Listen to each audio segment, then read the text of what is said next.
Go team, go. Hello, everybody.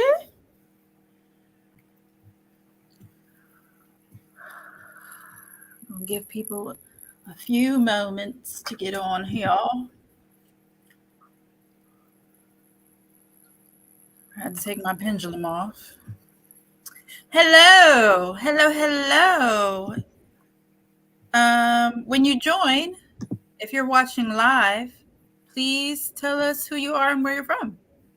We can't see exactly who's watching, so you could say planet Earth too. That's a Well, from planet Earth. Hi, Brittany. Brittany is one of my coven sisters. Hi, Brittany. We love our Brittany. Who else we got? We got a few people on here.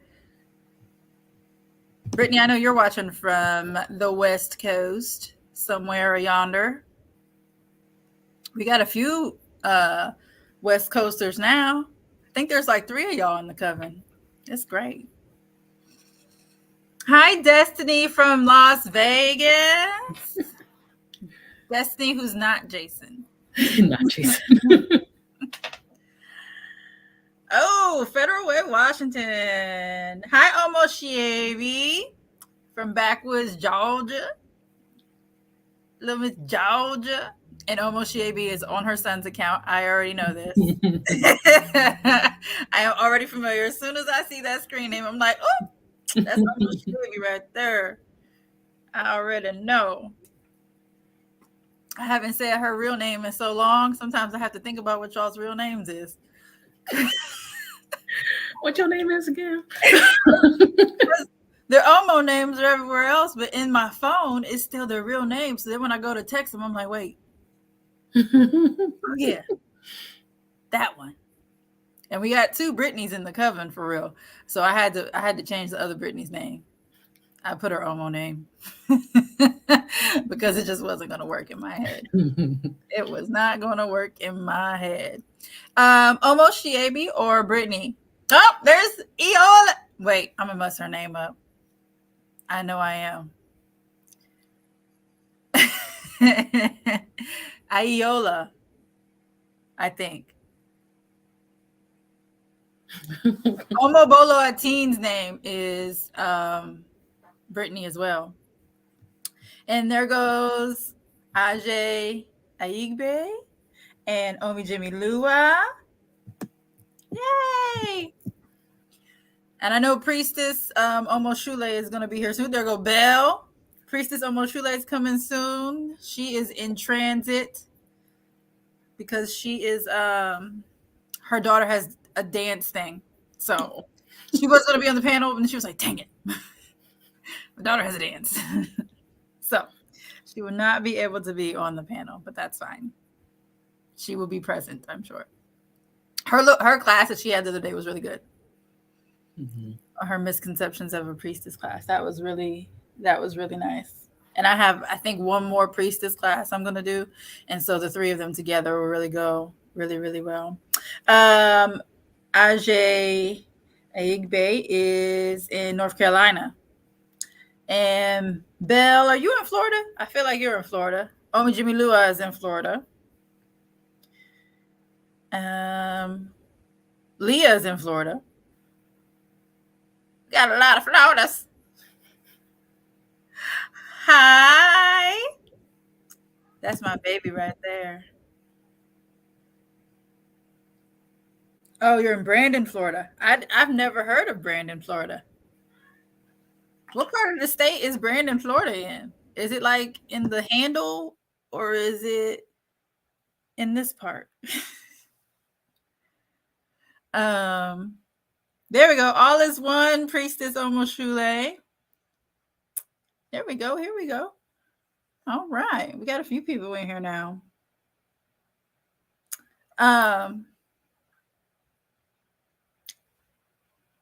Oyabayo, where are you from?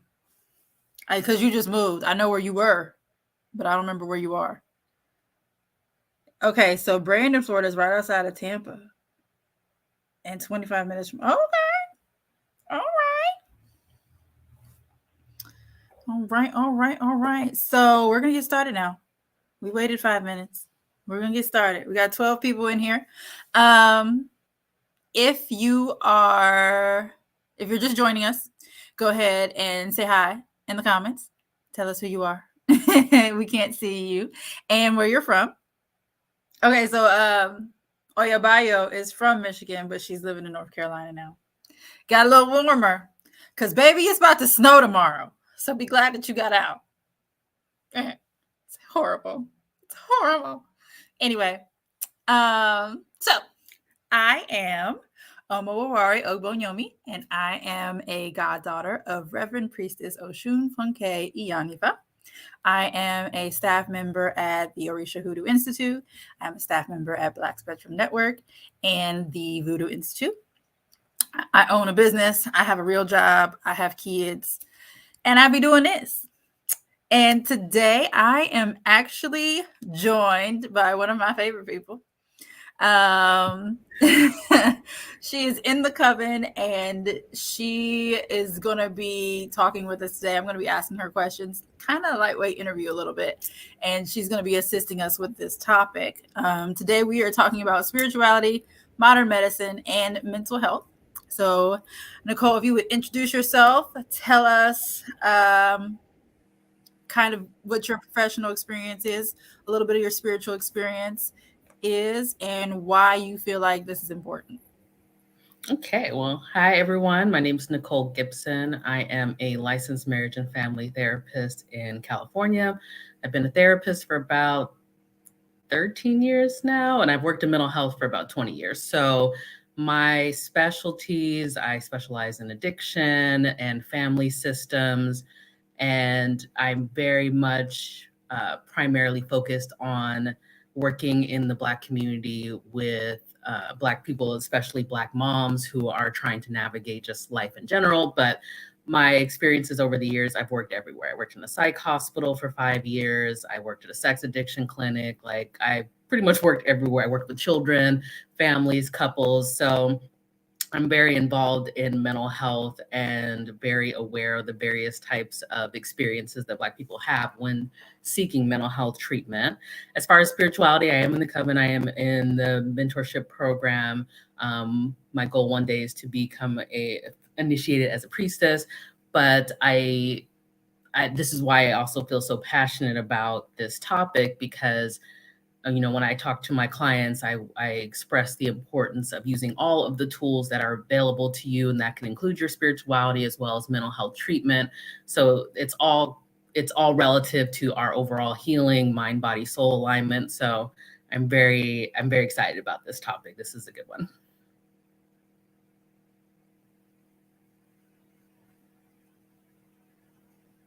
Sorry, I was multitasking over here. I'm so excited to have you here. You have no idea.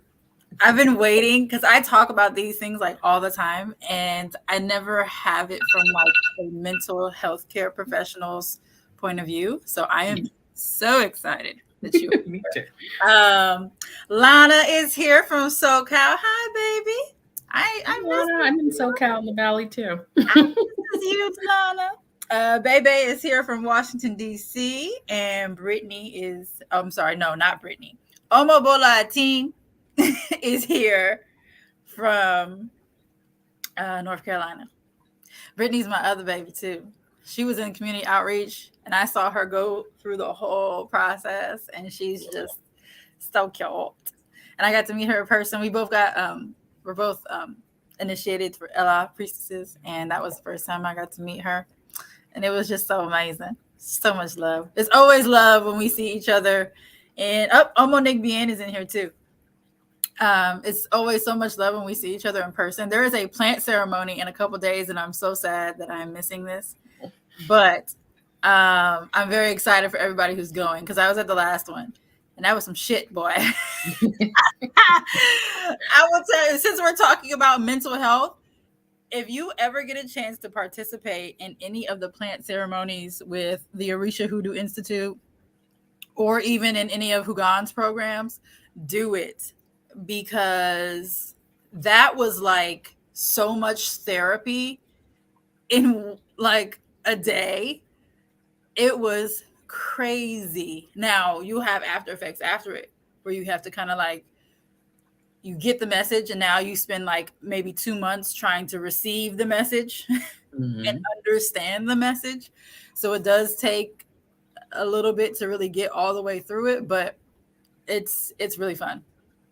I had never had anything like that before, and it was great. I'm glad that my first time was in a safe spiritual environment. I'll put it like that. Not And out with their college friends. right, right. Because I've heard some stories, and I'm not trying to be naked in the yard with my. I'm not trying to do that. I'm not trying to do that. Yes. Omoshiebe, she was there with me. It was very beautiful and it was very magical. I was mounted a few times, so y'all got a show. I'm usually, I can't say I'm usually calm, and I can't even say I'm reserved. Both those things would be a lie, so I'm not even gonna lie like that. But I didn't expect that to happen. I would not do that specifically if I weren't mounted several times by several different entities. But whatever. We're not talking about plant medicine all the way today.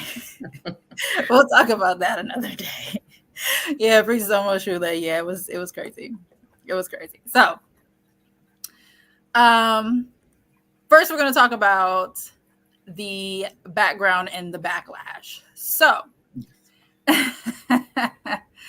where this really stems from is I'm a moderator in the BSN umbrella, but I also moderate in other communities on Facebook.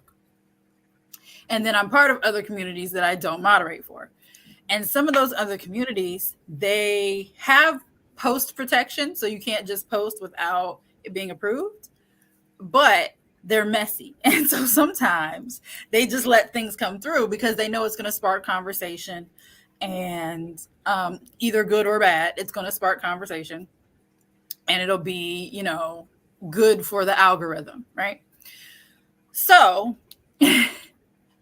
as a moderator for sure, because I don't let these things go through. I will let them sit there and let somebody else do it, especially if it's in the Melanated Witchcraft group. If I don't like the post, but I don't know if I should deny it, like there's no reason to deny it, I'll let it sit there and let Hugan decide if he wants to let it post or if he wants to not do it. He can have that. But we get a lot of posts and some of them do come through where it's just like if we could be one thing, I want us to be for fucking real. Okay. I've seen things like, oh my god, I walked out of my house today and there was a vulture eating roadkill. What does it mean? Am I cursed? Is that Yemeya protecting me? Like, we went from cursed to a child of Yemeya. What are we talking about right now? And in all honesty, I try to answer things as real as possible. So I'll be like, it's a hungry vulture eating roadkill. Yeah. It doesn't there doesn't have to be a spiritual meaning to this. Somebody hit a squirrel. The squirrel sat there for approximately a day. And the vulture picked up on it and said, "Mine," and now he's eating it. Like that's just like the law of nature. It's not a spiritual event unless you want to say the circle of life, right? um what else have I seen? Oh, there was one where somebody posted a picture of their child and they're like, I see a black cloud and a light. Well, there was a light on behind the child and the light was right by a wall. So the reflection of the light is on the wall, but it's like way back in the background. And then there's the beam that goes sideways and it cuts through. There's an open doorway. Like if you look at your kitchen doorway, there's usually not a door, but it's a doorway. There's a doorway like that to one of the sides of the child, and the beam kind of goes through it, but it's dark in there. So the way the light cuts through the darkness, it creates not even a shadow, but it just did a weird thing. with Mhm. the light. And so that's basically what I put in the comments. And I'm like, well, the light's on. And then it's on next to a wall. So the reflection, because it wasn't completely matte, it was a shiny wall. So the reflection you see, the little bulb, is actually the reflection of the light on the wall from the bulb being next to the wall. And the streak is just how your camera is processing the light. Some cameras cannot process light normally, especially these phone cameras. They're not meant to do that. And so Right. they process it with streaks going through.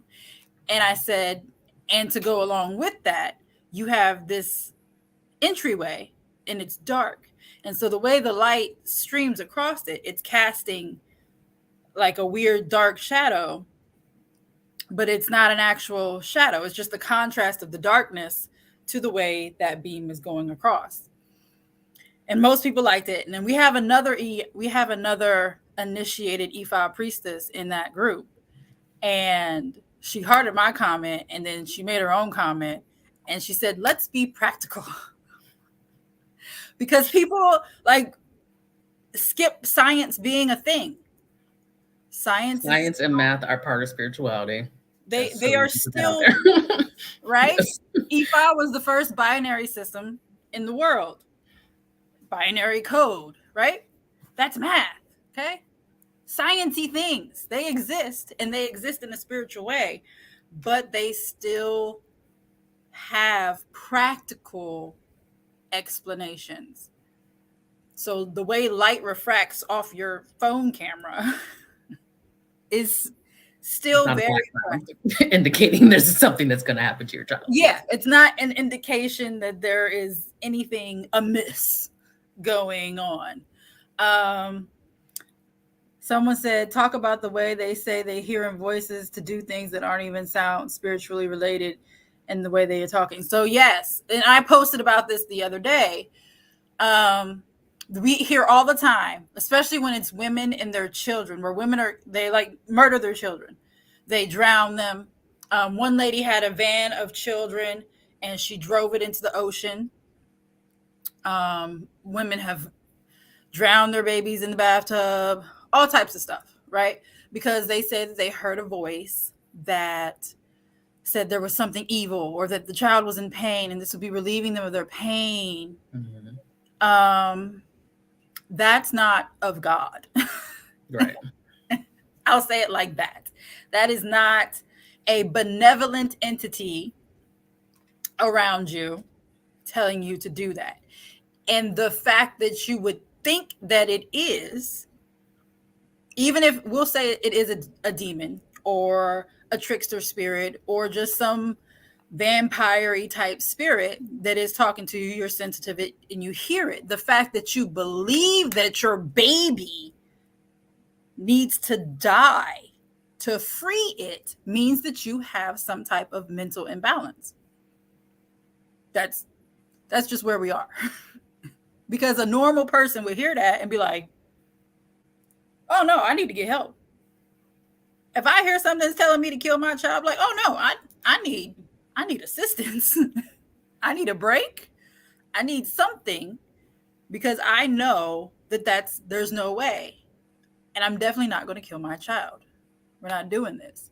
And that in the Bible, we all know that story where he is told to kill his son, and he's finna do it. Y'all, y'all, ain't no fucking way.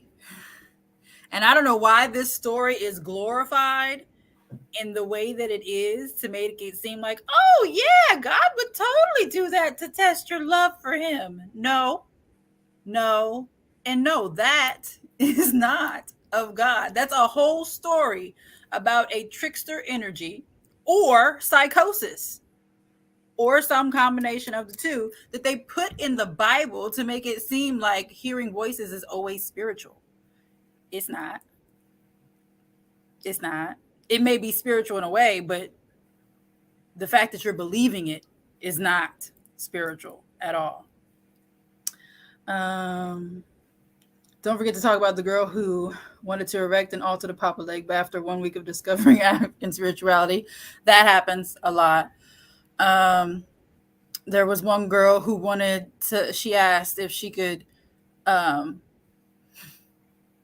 offer pussy to her ancestors. I Pussy saw would be that. I offered was like, oh boy, to that's a new one. ancestors.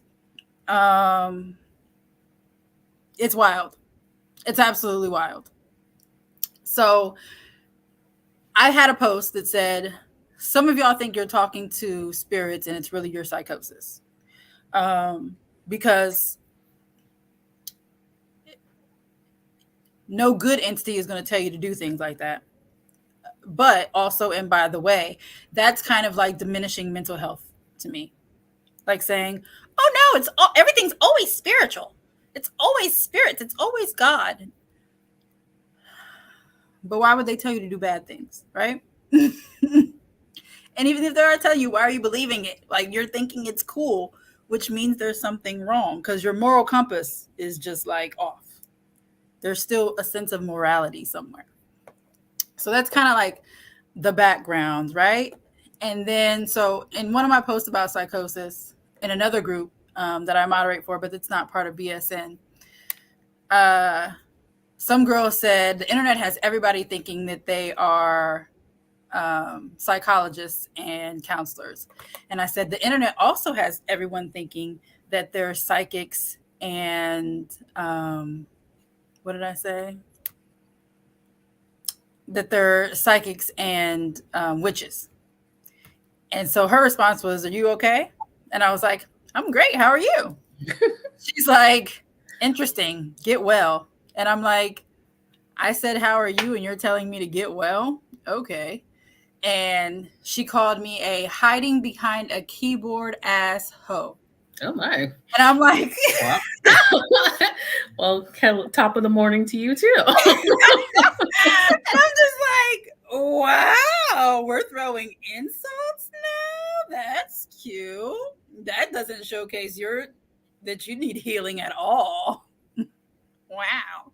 And in one of the other groups, there was a lot of people like, why are you being so negative? I'm not being negative. I merely stated that some of y'all would benefit from a psych evaluation. That's all. That's all I'm saying. Whatever. So then I posted the other post that said, when women kill their children or when people kill their kids or their whole family and say that God told them to do that, what is that? If that's not a mental health issue, what is that? No, crickets. Crickets, I tell you. Crickets. And then I also asked, I said, is it always spiritual or can science still exist? Or is it just always God all the time? Crickets. Straight crickets. So, and then we had a wonderful person who went off on a whole tangent about gaslighting and how they felt gaslit because they suffered from mental health issues and they're also spiritual and they were told it was this and this and that they were crazy and they were gaslit basically in a way that made them feel like their gifts didn't really exist, which is not okay. Right. But in this post, they were kind of like taking that anger out on me, which I was just whatever at first. And then when you said what you said and she kind of went off on you, I'm like, okay, so what we're not going to do, go off on the girl.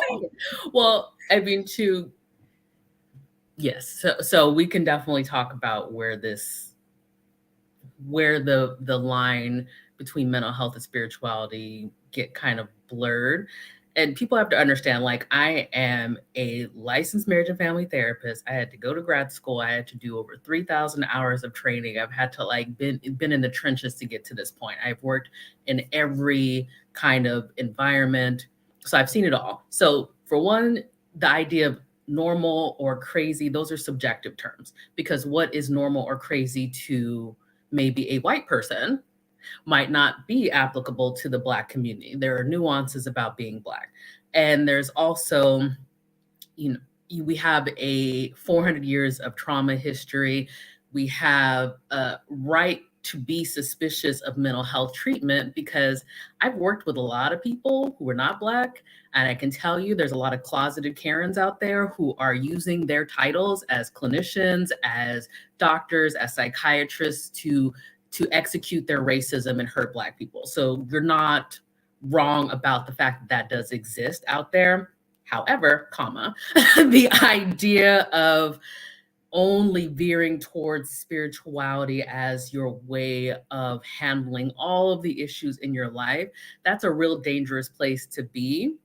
And it's just nonsensical. And it's also dismissive to what will help you and your ancestor line if you just would take the time to work on your healing. So think about it like this. Like if we're talking about oppression, like the idea of oppression is reinforced in the idea of us not being educated on how to heal, us not having a connection to our spirituality. Like all of these things are tools of oppressors. So why would I not get educated and not work on my healing? Because that is how I fight oppression, by I'm using all of the tools available for me. Like if you had diabetes and you had to take insulin, you would take the insulin. If you had cancer and you needed to take chemo, you would get chemo. The brain is part of our body. So if you have a chemical imbalance and you need to take medication or go to therapy, do it. It's going to give you the better quality of life, which means your generations to come, which means the immediate family you have, everyone benefits in a way that is, everyone benefits around you when you go to your mental health treatment. Now, I will say this, I get a lot of clients who are like, oh, well, my uncle or like so-and-so told me I don't need therapy. I'll put it like this. My dad, I've been therapist for 100 years, and my dad still has no idea what I do. He's like, people talk to you about their problems, or that's weird. And I'm like, buddy, you could probably use some therapy too, but I digress. So it's like, I tell people, consider the source. If your uncle is on his 5th marriage and his kids don't talk to him because he was abusive all these years, why would I listen to him about getting treatment? Like that don't even make no sense. So like, just I tell people, be open to the idea that there are more than one way. There's more than one way to get your healing, and every day is going to be different. I literally focus on building a treasure chest of coping skills with my client. We go over this all the time. I tell them every day is going to be something different that's going to work for you. Some days it's going to be your medication. Some days it's going to be therapy. Some days it's going to be journaling. Some days it's going to be yoga. Some days it's going to be just sitting outside and getting some fresh air. So you can't, like, don't just say like, I'm just going to build my ancestor altar and talk to them and that's going to resolve everything. I say, go to therapy for your grandma who couldn't go to therapy because she was born in a generation where that was not allowed. Like, go to therapy for the ancestors who survived slavery and try to work on that kind of healing. Like, if you want to incorporate spirituality into your daily life, that's totally fine. And that should happen if you can do it. So, but don't like discount the tools that were made for you. If therapy was something that was not a useful tool, why was it even invented? Whatever higher power you believe in would not have invented therapists if there was no need for it. Right. So that's my 2 cents on that. Right. I said that as part of that post as well. I'm like, you go to a doctor for cancer. You see a doctor. You do regular practical medicine when it comes to diabetes and your liver and anemia and whatever else. But all of a sudden, because your brain has a thing, that can only be spiritual. Right. Only. And it's absolutely crazy. So I have a few questions for you. Yes. Let's do it. And I purposely, just so you guys know, we did talk, but I would not ask Nicole any questions because I wanted her to be able to give you guys authentic answers without them being like rehearsed. Yes. And so was that hide behind a keyboard face ass hoe thing. I I was waiting A lot. for your I was waiting for your reaction to Somebody's that. having a bad day. All right. Yeah, having such a bad day. Oh, and also, yes, I will say this again.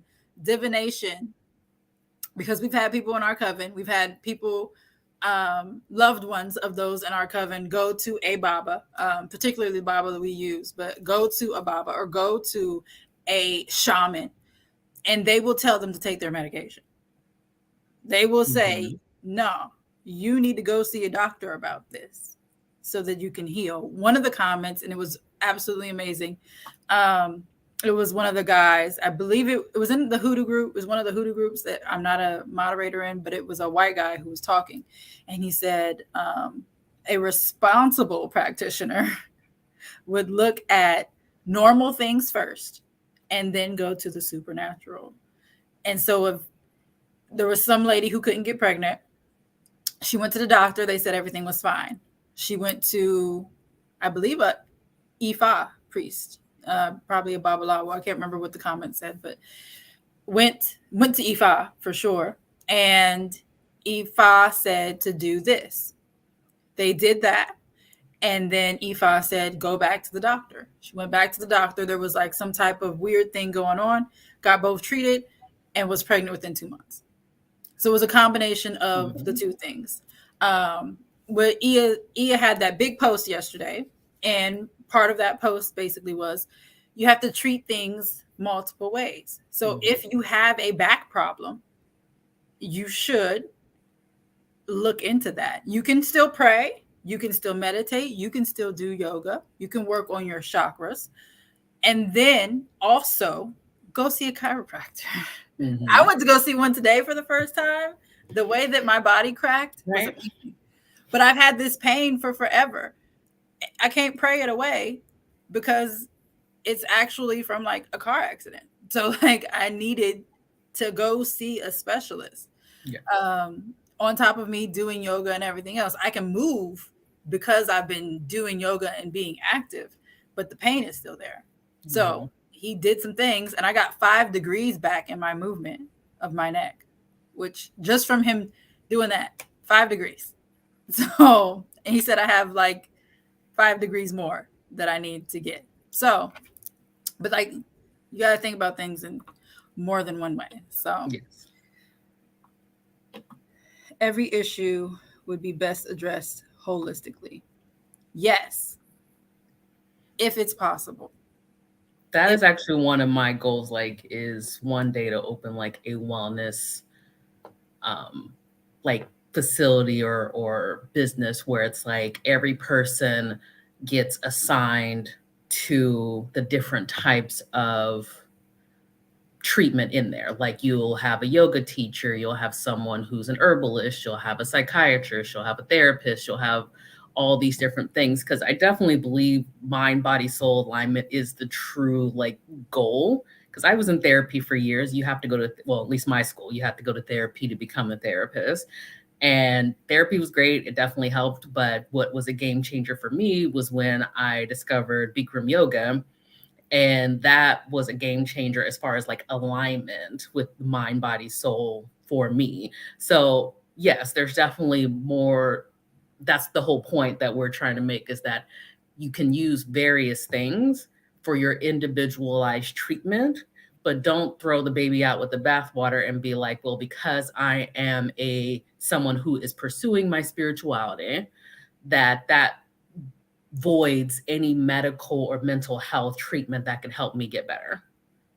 So that's kind of the goal of what we're talking about. It's like just use whatever's available. Like like if you got insurance, you got like all these things, like you have access to the coven, you have access to all these things. Build your treatment plan for you, but don't be like, I'm not going to do X, Y, or Z specifically because of my suspicions about mental health treatment, or I've had bad experiences or whatever. They're totally valid.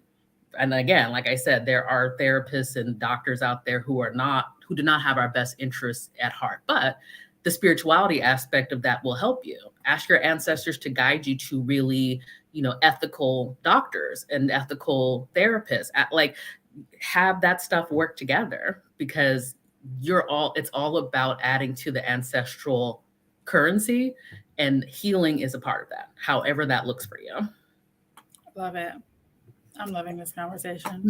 How are y'all feeling about this conversation right now? We have right now there's 15 people in here. How are y'all feeling? Are y'all enjoying this? Do we feel like we're hitting the right points right now before I start asking her some real questions? I feel like this is great.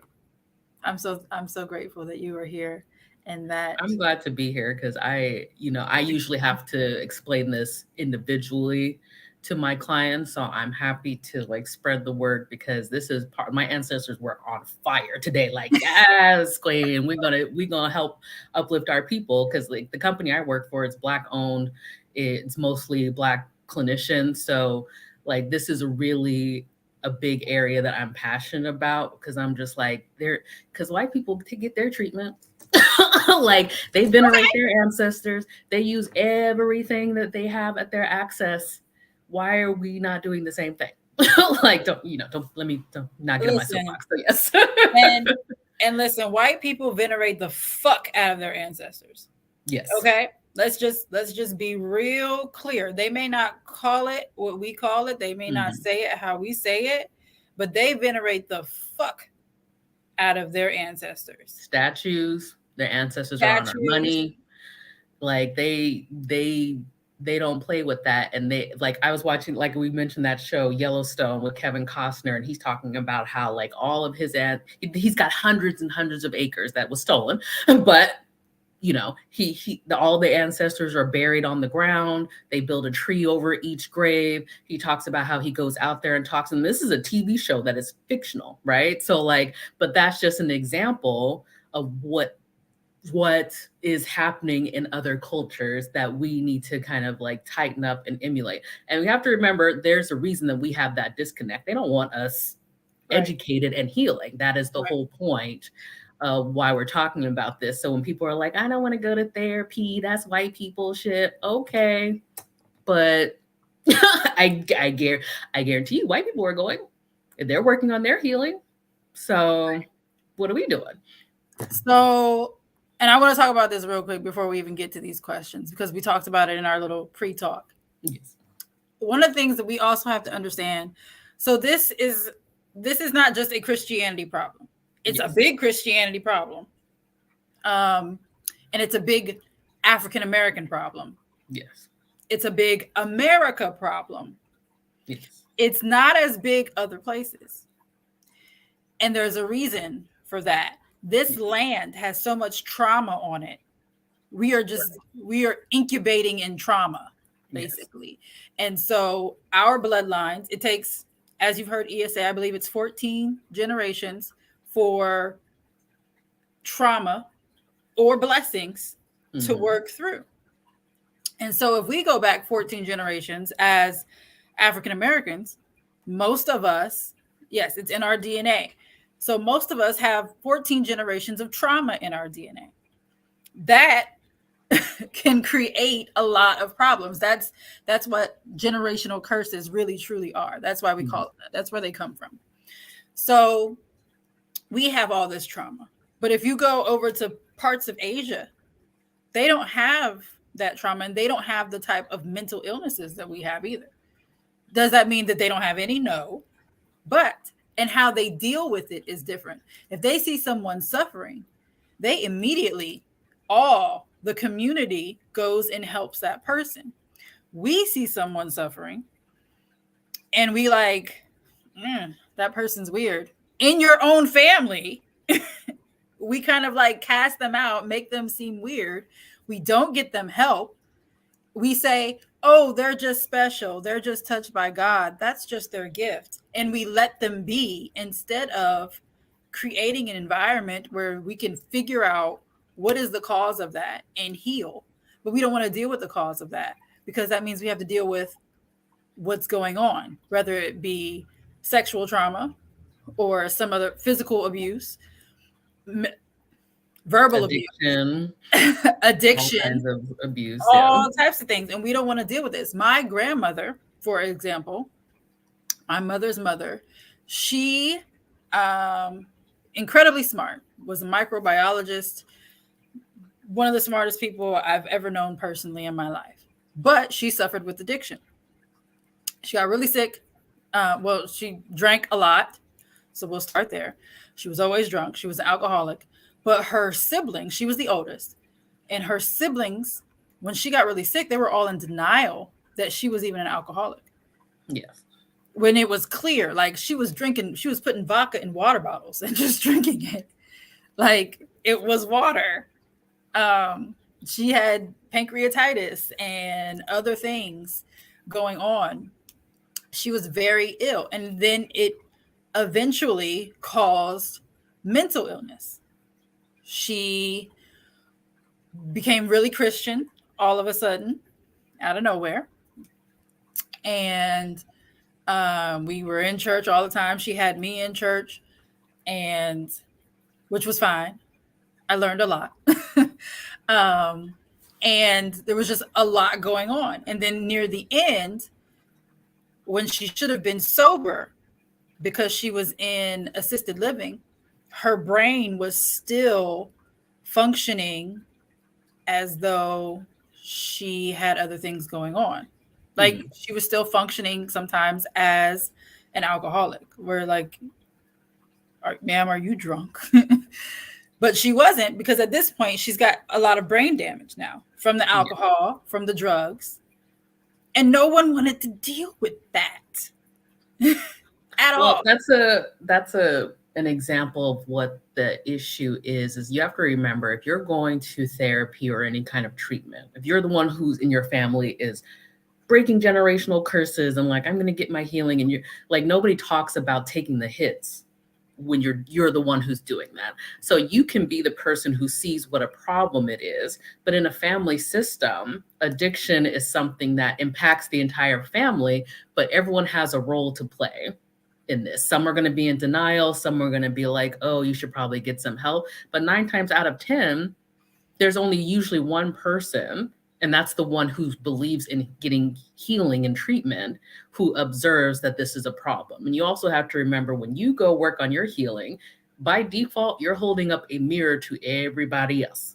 and that's why your family will 9 times out of 10 be like, you don't need therapy, that's weird, like, it's because if I go get treatment and I'm like, hey, addiction is a problem in our family, hey, abuse is a problem in our family, then by default, as this other family member, I have to realize and that maybe I need to work on myself too. And there are just some people who are not going to get there. Both my aunts died from as a result of their addiction when I was pregnant with my daughter.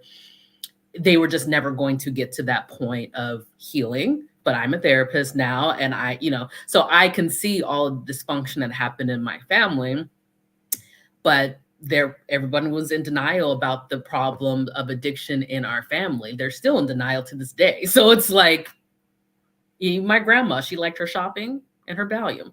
Her husband liked, prostitutes. like everybody liked their thing on that side, everybody liked their thing. But they were in church every week.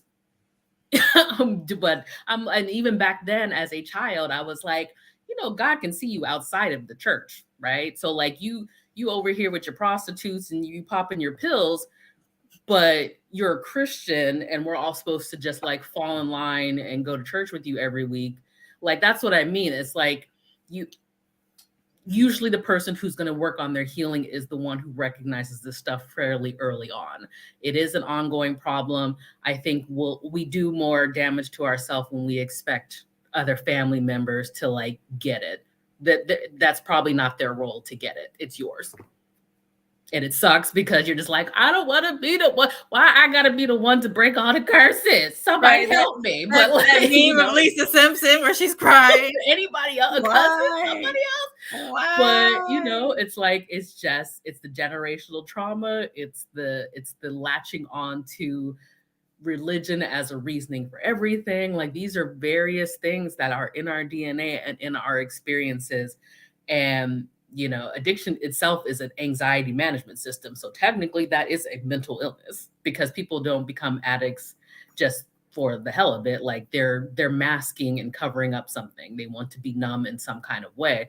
for your grandmother, it could be like, she's a Black woman who, is a microbiologist in a time where like they don't want to work with Black people, or, all the microaggressions that come with being a Black woman working in white spaces. Like there could be all kinds of variables that led to why she turned to alcohol. But, you raise a good point, because most of us are like, why is nobody helping? Why is everybody in denial about this? But that's their role. They don't want, if I look at her problem, then that means I have a problem too, in some kind of capacity.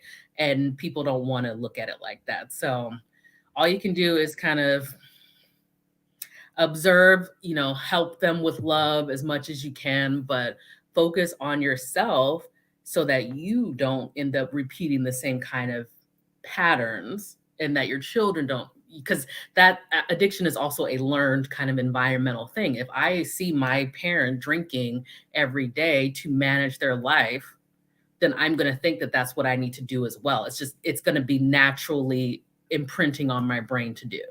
So it's a real nature versus nurture thing. Everyone has a genetic predisposition to addiction. I don't know anybody who doesn't, but it's the environment as well that will help nurture the possibility of you having an addiction yourself. So it's a really convoluted thing, but I'm like, the moral of the story is you don't have to go to church only to manage your life. Like that, that can, going to church can be, religion can be an addiction too.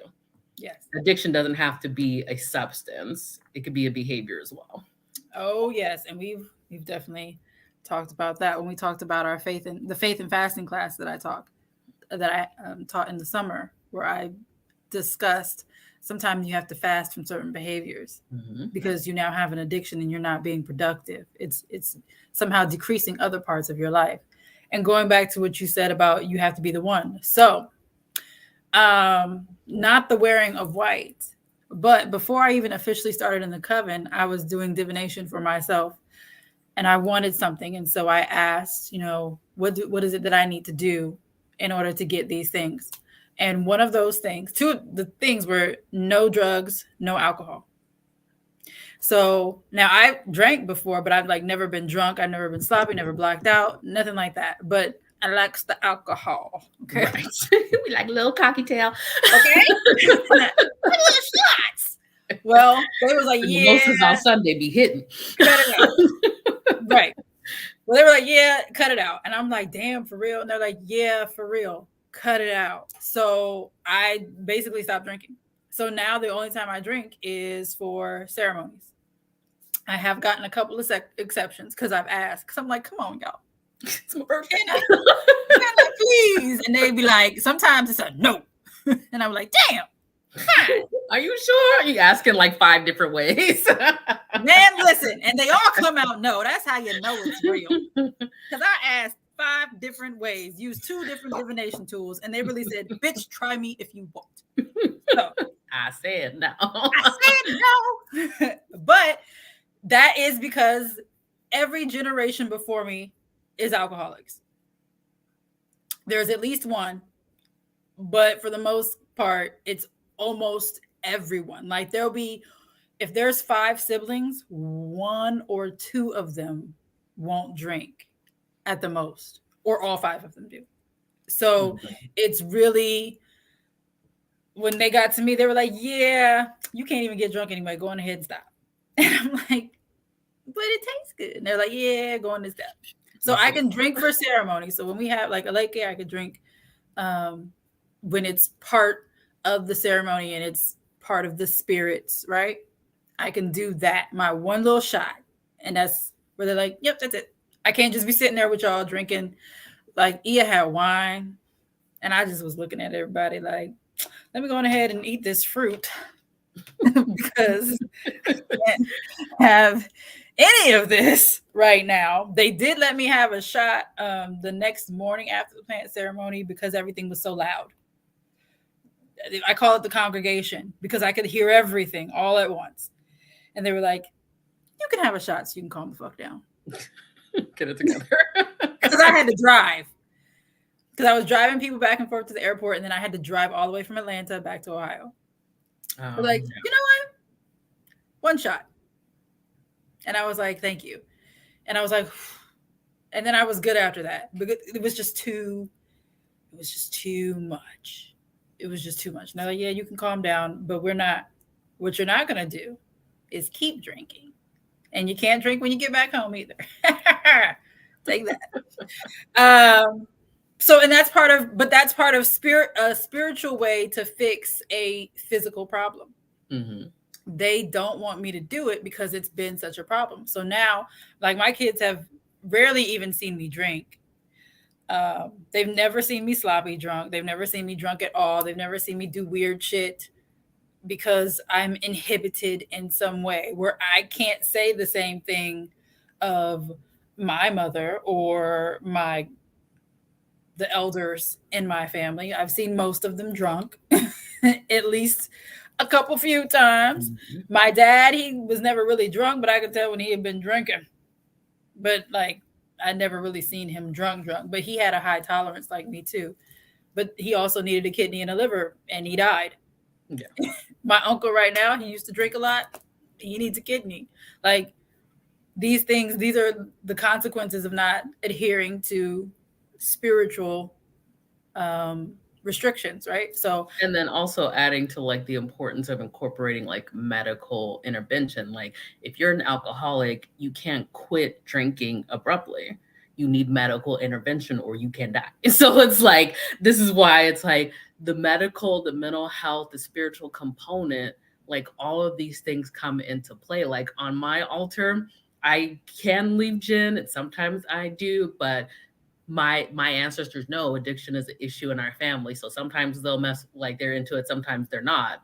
And it's also the same kind of concept of like, girl, you might be over here having, doing a little gluttony with the food a little too much over here, like you all in the fridge every 5 minutes, like what's going on. And this is like when we talk about different behaviors, it's not always a substance. Some you can be addicted to shopping, you could be a workaholic, you could be addicted to sex, you could be addicted to various things that you can't necessarily get sober from. Like if I'm addicted to food, I can't not eat for the rest of my life. So like you have to go get treatment or work with somebody who can help you get on track with a healthier behavior.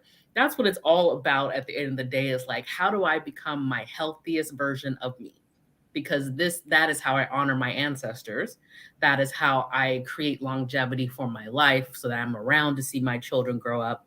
How do I do these things? And sometimes that's going to require things that are maybe outside of your comfort zone. But I love therapy. I love being in the client seat.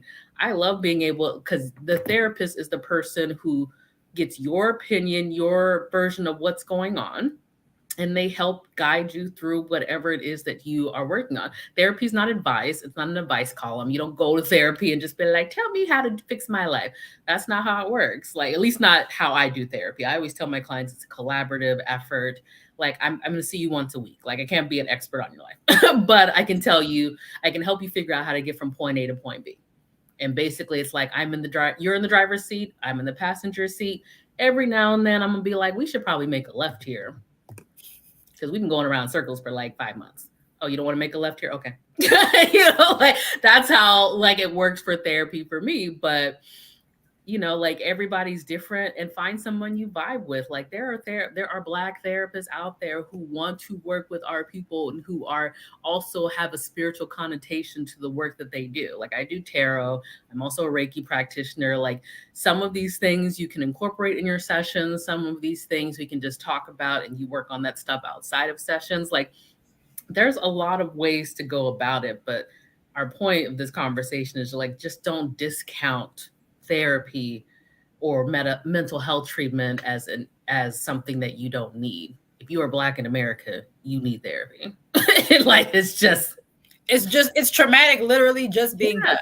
Even if you personally never have to deal with being pulled over right. or being racially profiled by police or at a grocery store, or you have good white friends who are good allies and are not problematic. And so you don't have to deal with the weird thing. You don't have to deal with the white friend that goes, "Hey, can I say nigger?" Like you, Right? I will never like understand those. even if That you lets you have, know that you cannot be a even friend if you of have mine. The come fact that from you want money, to say that. right, right. Even if you come from money, right? Because there are black people that come from money and that have money, that keep money. We have black billionaires now, right? So there are, things. So even if you don't deal with those, just having to see it happen to other people to me is traumatic enough. I'm also an Mhm. empath, so I feel a little bit different. But like every time we have to have one of these marches, I'm just like, oh, all I right, let's stop go. here. Why do we have to keep doing this? I'm Let tired. me where's let me get my Adion and let me clear my energy. Let's go for marching. Let's go. And then clear my energy when I get back. Mhm. Like, but I'm gonna do it. But it's still like traumatic having to watch people die on social media, basically. Mhm. Watching people die on the news. Even watching stuff that's happening that's not racially profiled, like watching what happened in Syria, watching what happened in Iran, where they just killed like a bunch of people in a plaza. Mhm. Like that stuff is traumatic. And so it's yes, I'm going to highlight this one. If you have black children, Mhm. it's traumatic. I have black children who go to a white district. And so while within the school, I know that they're okay because the teachers know them, the teachers know me. I'm very active. At one point, I was at the school every day for like 4 years because I did the drop off. I was on PTO. I was doing all these things to make sure that me and my children were visible so that Mhm. there would be no, like, oh no, that's Tana's child. We're Right. just going to call her. So when by the time my daughter got to school and she started acting up because she had some issues from daycare, she started acting up. The principal would just call me like, hey, you don't have to leave work. Aveda's in my class. Aveda's just going to stay in my office for the rest of the day. Aveda had a fit. Aveda was throwing things. Aveda was being crazy. Aveda's going to stay in my office for the rest of the day. Don't leave work. But Aveda's in my office. Yes. They Leave it were keeping me informed about what was going on, but they were handling it. And there's counseling at the school, so both my kids were in counseling at one point because I also got a divorce, and so they were in counseling for that. And I wasn't like, if I see them acting up, I'm like, oh no, we can go to counseling.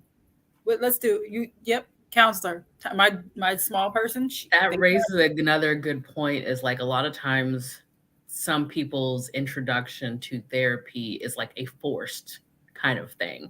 Like the school counselor is making them have sessions, or, you have an open child protective services case and like you get assigned a therapist. Like, so that's another issue that Black people encounters. Like sometimes you are experiencing therapy, but it's not someone you chose yourself, and it's like it might be a white person, it might be someone who doesn't necessarily understand what it is that you're going through, and also those people who are, injecting their racism where they can. So I always tell people, like, if you have a case that's kind of like forced on you to have therapy, don't feel like you can't advocate for yourself. Like, people be sick of me when my daughter has autism, so like, and I'm a therapist, so I be standing on their heads about everything. Like, don't play with me because I'm like, you need to advocate for yourself. I'm like, you're not gonna stick me with someone who is a supervisor of the therapist working with my kid, and ain't none of y'all got kids. Like, I'm like, you're just, it does not work for me. That might work for other people. So I'm like, ask for a Black therapist. If they don't have one, ask for a brown therapist of some kind. Like, advocate for yourself, even if it's a situation where like you are mandated to go to therapy, you can still advocate for yourself. They don't like it, they're going to push back and be like, this is all we have. Cool. Then I need to work with a different company, or I need to do something else. Do not feel like you are stuck with any therapist. And even if you find a therapist yourself, if you don't like them, fire them. Like, you are not obligated to stay with someone out of niceties. As therapists, we are prepared that for the fact that we're not for everybody. Like, I'm not the kind of therapist for every single person out there, and that's totally fine. But the people who you're meant to work with will come to you. And if you are seeing someone and you're like, this is not going to work, then find someone else. An example, my very first therapist, I'm like, I'm going to go to a Black woman. She's going to understand me. It's going to be great. It's going to be wonderful. But I found someone who was a little older than me, closer to the generation of my grandmother. And I was talking about my shenanigans, you know, and like the facial expressions she made were very similar to like my grandma. I was like, oh, this is not going to work for me. And then my therapist after that was a white man that was only like 4 or 5 years older than me. But I've had various therapists over the years. I once had a therapist who looked just like my dad. So it was like a corrective emotional experience to be able to talk to someone who looks like my dad without it having to be my dad.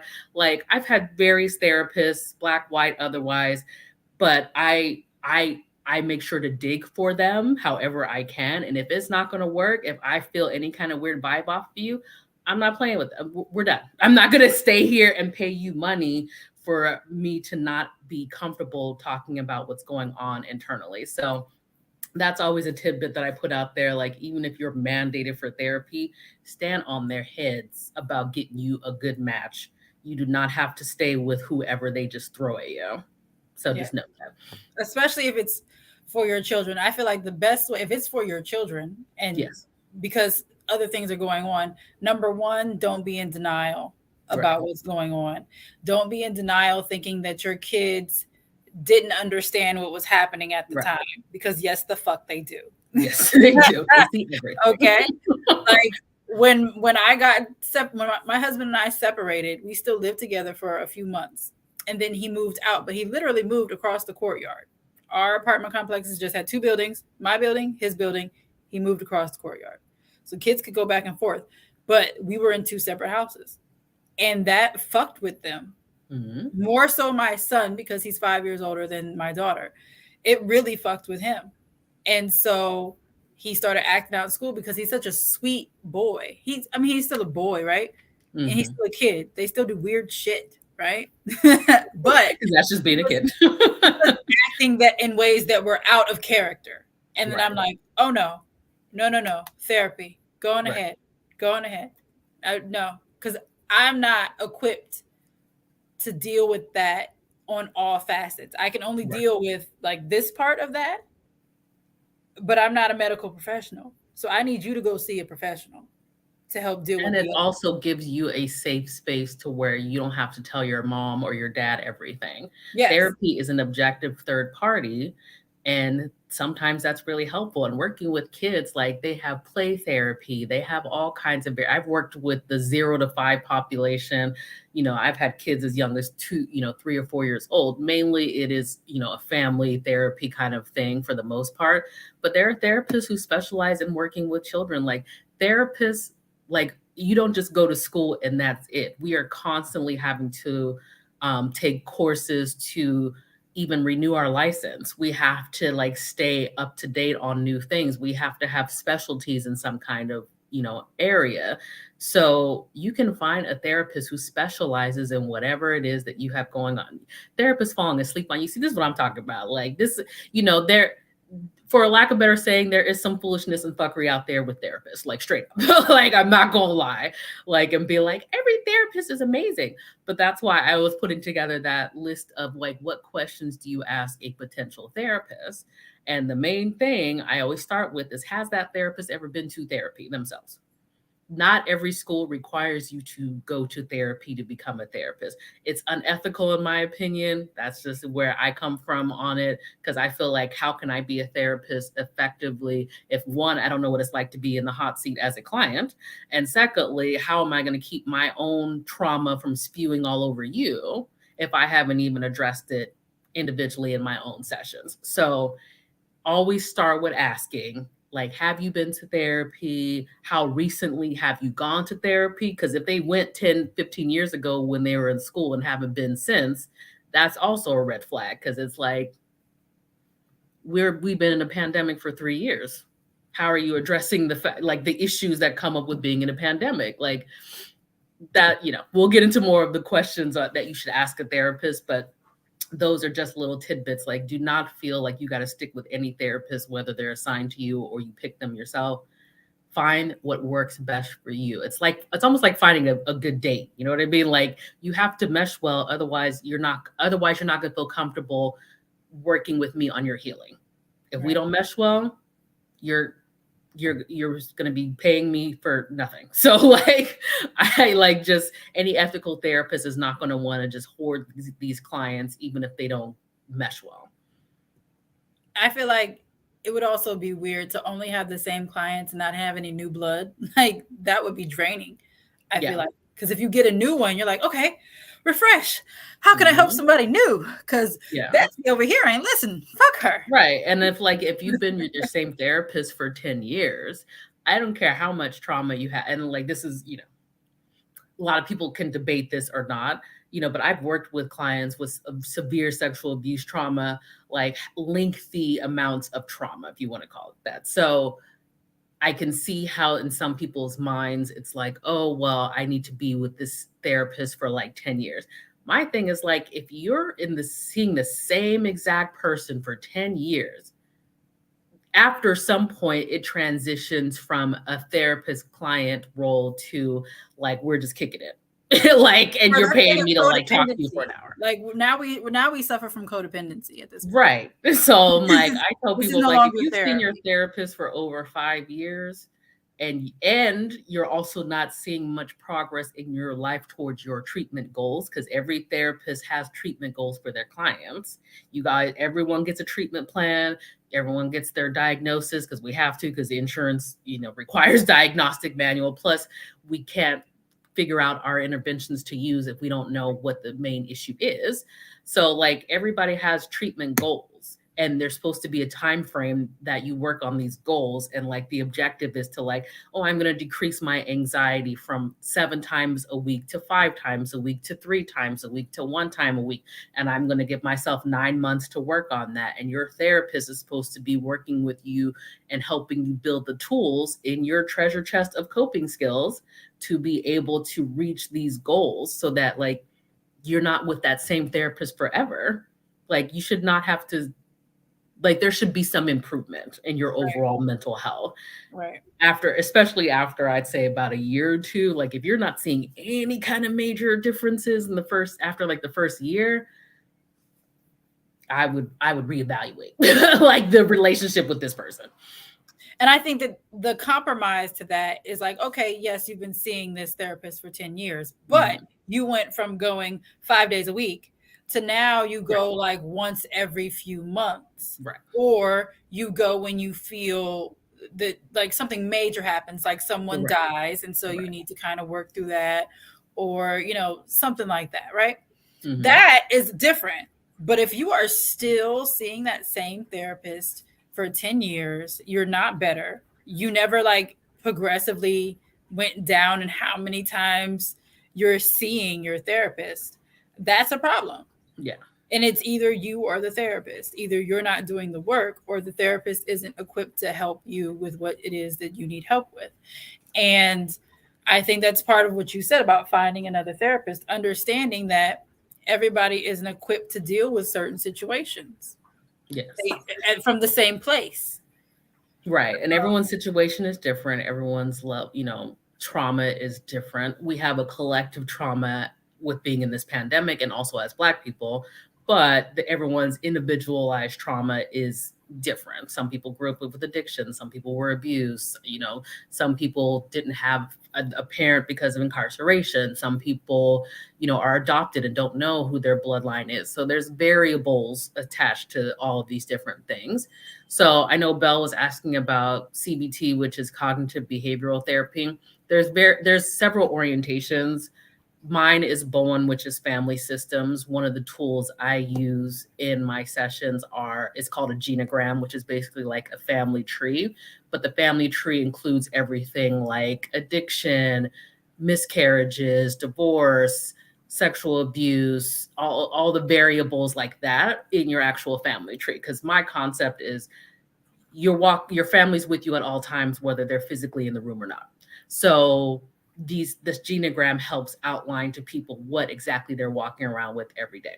Cognitive behavioral therapy is really good for various things, but it's just another orientation, like the Bowen family systems one. So I find that a lot of times CBT is one of those situations, where it's kind of like the catch-all that people kind of like migrate to as far as like therapy. They're like, oh, this is, if you need to heal from X, Y, or Z, do CBT. CBT is great, but it's just another orientation, in my opinion. I feel like find what works best for you. There's narrative. I do family systems and solution focus. So solution focus is basically like, I tell my clients, like, we're going to start with trying to find something that is going to give you immediate relief for what's going on. And then we'll work backwards towards like what's the history behind what's going on, and that's where maybe the genogram and stuff comes into play. But CBT, in my opinion, is comparable to like what ABA, applied behavioral analysis, is for autism. Like, so that means that like insurance companies just be like, you got to do CBT in order for the client to get coverage, or you got to do ABA in order for your autistic child to get coverage. So like, I feel like it's a great orientation. A lot of people get use out of it. So don't think that CBT is completely like not helpful. But in my opinion, it's one of those practices where insurances like have deemed that as the thing that they'll pay most for. Like, oh, you have to do CBT in order for it to be effective. And I'm like, it helps. It definitely helps you look at like your negative patterns of automatic thoughts, and like it's really helpful in that regard. But I feel like there's just find a therapist that can help, that specializes in whatever it is you want to work on. They'll use whatever orientation that they need to, because we all have been trained in all the orientations. Like, I know how to do CBT just like I know how to do family systems, but find the person who specializes in what you need to work on. If you have addiction in your family and you want to work on that, find somebody who specializes in working with children or family members of somebody with addiction. The actual orientation that they have and the tools that they use will likely be from all orientations. Like, it's a mixed bag on what therapists use. So we're all trained in these things, but if that's not my specialty, then, that's not something that I really focus on. And the good part about insurance is, if you kind of like getting around it, is like most of the time, we don't talk so much about the interventions that we do in like our documentation. So sometimes you can kind of get around like not having a CBT therapist, but like in group therapy, like in psych hospitals and stuff like that, they use CBT a lot. It's just one of those orientations that has gotten more traction as something that is useful for therapy. Thank you for explaining that, because I was like, CBT, what's that? And then you It's a pretty popular orientation, and it's really helpful in a lot of things. But I can tell you that no matter what orientation it is, there are some orientation, every orientation has a blind spot, and what they do is not going to be applicable. Like, if I have a client that's in crisis, I'm not going to sit there and do a genogram with them. You know what I mean? Like, that's not the orientation that I'm going to have to use in that moment. So CBT is great. If you have a CBT therapist and you like it, keep up with it. It really does address automatic negative thoughts and reframing your thought process around negative thoughts. But that personally is not my go-to, but there's a lot of therapists who love CBT. Like, the owner of the company I work for, like, his orientation is primarily CBT and he loves it. So, and he's really good at using CBT in his sessions. And he works mostly with Black men because he's a Black man, but he likes CBT in his sessions and people benefit from it. That's great. So in the comments, everybody, tell us how you're feeling. Tell us if you're loving it. I'm gonna actually start asking these questions now. Okay. We keep talking. I know. It's so good. Like, this is such a good topic. I know. We get a little sidetracked. No, because it's good information. We would have never got to the CBT thing, right? Yeah. And because there's at least 2 people in here who had experience with it, it's good to address. So I'm loving this. So I'm going to read the first question. And I'll just tell everybody who's watching, some of these questions I'm going to ask from both a spiritual perspective, and then I'm going to ask it from a mental health perspective, just so we can hear both sides of the coin. So first question is, what are some misconceptions about spirituality within the mental health atmosphere? So if you go to websites where you're looking for a therapist, like Psychology Today or Therapy for Black Girls, or like one of those websites, you can filter by gender, you can filter by various things, including religion, but it's mostly like Christian, Muslim, things like that. The African diaspora spirituality is not something that you can filter for. So that just kind of tells you like how there's a disconnect in the mental health world when it comes to certain types of spirituality and religious practices. So it's really confusing when you're looking for a therapist, because it's like, well, how do I know they understand about ancestral veneration? Like, how do I know that they're going to take in my spiritual practices into account? And that's why I tell people it's important to ask various questions to kind of gauge, like, are they with the shits or not? You know what I mean? Like, are they going to get what I need and be able to talk to me about, like, oh, I was working on my altar and X, Y, and Z happened, or, oh, I was doing a divination and I got this kind of answer. Like, you want to find someone who meshes well with that. But I think the goal is always to find someone who you just vibe with. And especially if you're working on ancestor work and doing divination, like, ask your ancestors to guide you to someone who understands what you are needing for the healing process. If that answers your question. Yeah. So then now, what are some misconceptions? And we've talked about this, so you can give like a short answer. What are some of the misconceptions about mental health in the spiritual atmosphere? So the reverse. I think it's like you said, where people are discounting like mental health, like a chemical imbalance or like anxiety or something, like they're dismissing it as like it's a spiritual issue. And a lot of that has to do with religious programming, because religious trauma is a thing. Many of us grew up in the church and have experienced religious trauma based off of like the hypocrisy of what we saw in our family versus what we were raised to think in the church. So I always err on the side of caution when people are like, oh, like you said, like, if there was a vulture outside and that meant, is that an omen that means I'm cursed? It's like, no, it was a hungry bird. So like it's not. And if you were actively engaging in your spirituality, you'd be able to ask your ancestors and do a divination to ask, is this really a curse or something like that, or is it just a damn hungry bird who's eating the squirrel on the side of the road? So like, I tell people, just don't, because you have to remember too, like, think about like the KKK and like those kinds of mass shooters, like people who murder their children, like those are not entirely spiritual things. Like, those are mental health issues that are being masqueraded or masked behind the guise of religion and spirituality. So like, there The there's Crusades. The Crusades. yeah, like those are not The real Friday the 13th.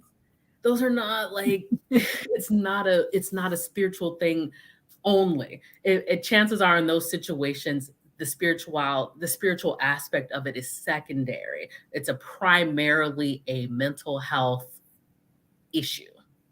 And so like, don't like handicap yourself by not using tools of mental health treatment or medical treatment by focusing only on the spiritual aspect of things, because sometimes it's not entirely or primarily a spiritual issue. Wonderful. I love it. What is the hardest part about being a mental health professional within spirituality? As of late, it's been nice in that I'm fine. Clients are coming to, the more I get into my spirituality, I should say, or my spiritual journey, the clients that need to come to me are coming to me. People who talk about tarot, people who are working on the ancestral altars, people where I can have more of an open dialogue about what it is that our spirituality from the African diaspora includes, right? But, over the years, like I said, like you still can't, find a therapist and filter like looking for a therapist who is a priestess of Ifa or hoodoo or something like that. Like they still, the mental health field still does not acknowledge those things as something that is important. So I'd say the misconceptions are that like the same thing that you see on TV, that all we do is like kill chickens and goats and like, where you can do a line of coke with Papa Legba and like like just really a lot of misconceptions or people just don't know whether it's in the mental health field or whether you're just a potential client or something. Like people don't know what they don't know, so there's just misconceptions about like how our spirituality from the African diaspora should influence or be incorporated into mental health treatment. But that's why it's like, if you are on your spiritual journey, ask your team to help put you on the path to the person who understands what it is that you need to do when it comes to your overall wellness treatment, because it's not supposed to be just one thing. If someone's coming to therapy, I'm not going to look at it only as like, I'm just going to work on the mental health part over here. That's not how that works. Like I always talk to people about like what is their self-care. Sometimes their self-care is prayer at the altar. Sometimes their self-care is yoga. Sometimes their self-care is smoking weed, and we can talk about like, is that something you want to continue doing or not? Like, like there's just, it's a holistic mind, body, soul treatment. And that should be the goal. So the misconceptions essentially are that any kind of spirituality from the African diaspora is just, we're going to be talking about killing goats. And that's just, the mental health field has not caught up essentially in that area. So I'll ask you this. Is it hard to be a spiritualist within the mental health profession? I mean, I'm at the point, I've worked in this field for so long that like, I don't really have that kind of issue. And I specifically work for a company that is Black owned and that most of the therapists are Black. So it encompasses a knowing already, like even if they're Christian or they're not, subscribing to my type of spirituality, because I work with mostly Black people, it's a different vibe. If I was on my spiritual journey when I was working in, entirely white spaces, I imagine it would have been a little harder, but I'm in a different space now. So it's not too difficult for me. Now, for other Black therapists who are still working in white spaces, they are probably not able to talk to their white supervisor about, an ancestor altar. That's just going to be something that is just not going to be what happens. But my ancestor team works in the way that like anybody who needs to come to me will find me. So the same thing will probably be said for the therapist that you look for. Just ask your team to get you someone who gets it, who's not going to be like, oh, you do ancestor veneration, like you like ask your team to like guide you to someone who gets it. And remember, not all skin folk are kinfolk. So you're going to find some Black people that are not going to vibe with you, and that's fine too. But just ask, if you're wanting to pull from the spiritual realm of assistance, they want you to replenish the ancestral, the bank. They want you to make deposits, and healing is a part of that. So ask them for help to lead you to the type of healing team that you need. That was wonderful. I'm enjoying this conversation so much. Me too. I can talk about this all day. Y'all be sick of me. I know. Listen, and I didn't even want to put no kind of time on this one because I didn't even want to rush this one. So yeah. Okay, so How do you feel about duality when it comes to understanding mental health care and being a spiritual person? I mean, it's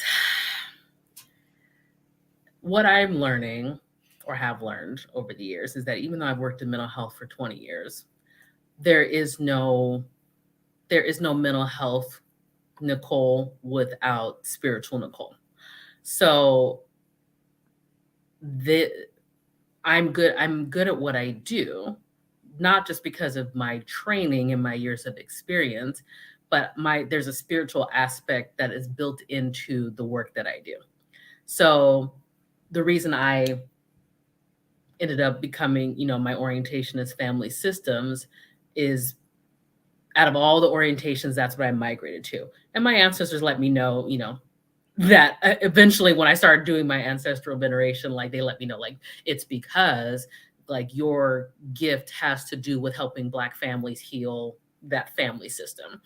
But I can be in a session, if we're talking about the spirituality aspect of what I do, the duality, like I could be in a session and a client is talking to me about a situation with their family member, let's say their mom or something, and literally it's and then I can say this to you guys because I could, in certain spaces you're not gonna be able to talk about this, but literally it looks like a blueprint to me because genograms kind of look like a blueprint. It's like a family tree, but I'm not saying the genogram. It's like literally like a blueprint that's like usually right over their head. And I can see like the moving parts and I can see what it is that they're talking about. And it's almost like sometimes I can get flashes of the actual scenario situation that they're talking about. Like, oh, my mom like hit me when I was 14. And like, sometimes I'll get flashes of seeing that actually happening.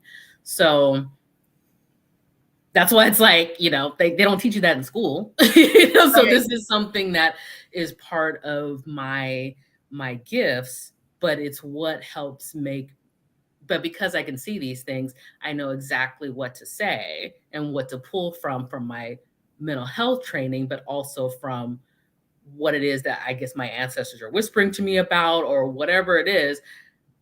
It's that they go hand in hand. I can't separate the two, even if I wanted to. So like, and I'm most spiritual therapists are, because I'm actually in a Facebook group about like it's Black spiritual therapists, when like there's Reiki practitioners and they're like everyone has some kind of like spiritual gift that they incorporate into their sessions. So they are other therapists out there like me, but we're talking about the duality. Like most spiritual therapists, their gifts influence the treatment that we do. I love it. I think the reason why you're like this is because you're walking in your purpose and you're being obedient. Yes. And Although the I 6 a.m. meditation is still a struggle. I ain't gonna lie. I've been like, come on, man. It's too early. listen. And I've tried to like snooze my thing, and then I will wake up at 6 o'clock on the dot. I was like, oh, y'all funny. Y'all are I funny. have a whole live coming up talking about spiritual obedience and accountability. That's going to be in March. It's already scheduled, so Yes. go reserve your seat for that one. Go hit the notification bell on that about spiritual Yeah. obedience. But and that's why you found therapists, you found people, you found a company, and it's all working for you because you're being obedient, right? Exactly. Because I'm like, we're gonna help our people, and I'm like, I've had white clients who definitely could, needed the help, and I'm not dismissive of the fact that like even if you have come from a line where you have more of an advantage than Black people, like there are still people out there who are not Black who definitely need help and treatment. But I just find that I've facilitated over 1,200 groups at the psych hospital. Like I've helped everyone that I can outside of this. So I'm like, now I'm in a space where I can focus on really being able to be like out and with my spirituality and obedient and helping my people, because this is what needs to happen. We're all slowly unplugging from the matrix. And so like this is me and other spiritual therapists are needed to help usher that next that next change. A big change is coming. This pandemic was kind of the catalyst for a lot of things. It forced us all to be at home and really evaluate our home life, right? So a lot of people started realizing like, oh, I need help. This is not fun. So yeah, I am walking on my path, and I think that's how we got here and how we're able to have this conversation, because I get it. Being black in America, especially, it's like it's not it ain't for the weak. Like we got a lot of shit going on over here. So it's like, you want to find whatever tools you can to just feel better. Like just find ways to feel joy, find ways to be happy. Rest is the biggest offering I have from my ancestors. Take Sitting a my black ass motherfucking down. nap. Take a motherfucking Sitting my nap. black ass down and not doing nothing is the biggest offering. My ancestors love it. They're like, Well, yes. and think about it like this: is that for most of us, especially black women, well, black women and black men, but in different ways, have been Mhm. trained to be workhorses. Like we Exactly. have been trained to just do, go, go, Go, go, go, get go. shit done. Don't rely for the women. We can't rely on our men because of some dumb indoctrination that we were fed by outsiders. So we can't rely on our men. So we have to do everything ourselves. We have to raise all of our kids. We don't have a whole bunch of help with the raising of our kids. Or when we do, we have to worry about who is helping now. Like, are you going to abuse my children? Are you going to molest my Right. children? And oh, wait, you did molest my child, but you're the only one that can watch my child, or else I'll lose my job. So I got to let you continue to watch my child. Like, there's all these little pieces in our communities that are just fuckery and foolishness. Hmm. And so it's a lot for all of us. And we really, men aren't allowed to cry, especially black men. Right. They're not allowed to have feelings. Then we have the mistrust of the healthcare system. Right. So now I feel sick, but I can't take the time to go be sick because A, I can't afford to lose my job. Right. I can't take the time off from work. And B, I don't want to go into the hospital and then leave dead. Right. No, not get out alive. Exactly. I don't want to leave the hospital a corpse. Like, and that's a thing. So there's a lot. It's just lots, so much, so much. I just felt like I There's need. a lot going on, and that's why. And I know it can feel discouraging sometimes, because it's like, damn, like how do we as a people like do things differently? And it's like it could just be the 15, 20 people in this group. It's going to be a ripple effect, because this information you can take back to your families, you can incorporate into your daily life, you can figure out how to make things work for you and work on your healing. And so this is kind of where it starts. Same thing if you're wanting to have a baby, or you're wanting to, or you just had a baby and you're dealing with like postpartum mental health. That's another thing that people don't really talk about. And I tell people, it's like there is a very spiritual aspect of giving birth. Obviously, that's like you're at the gate of life and death when you are giving birth, so it is a spiritual experience in that regard. But like, nobody talks about like, are you having postpartum depression? Are you having postpartum anxiety, which is a thing?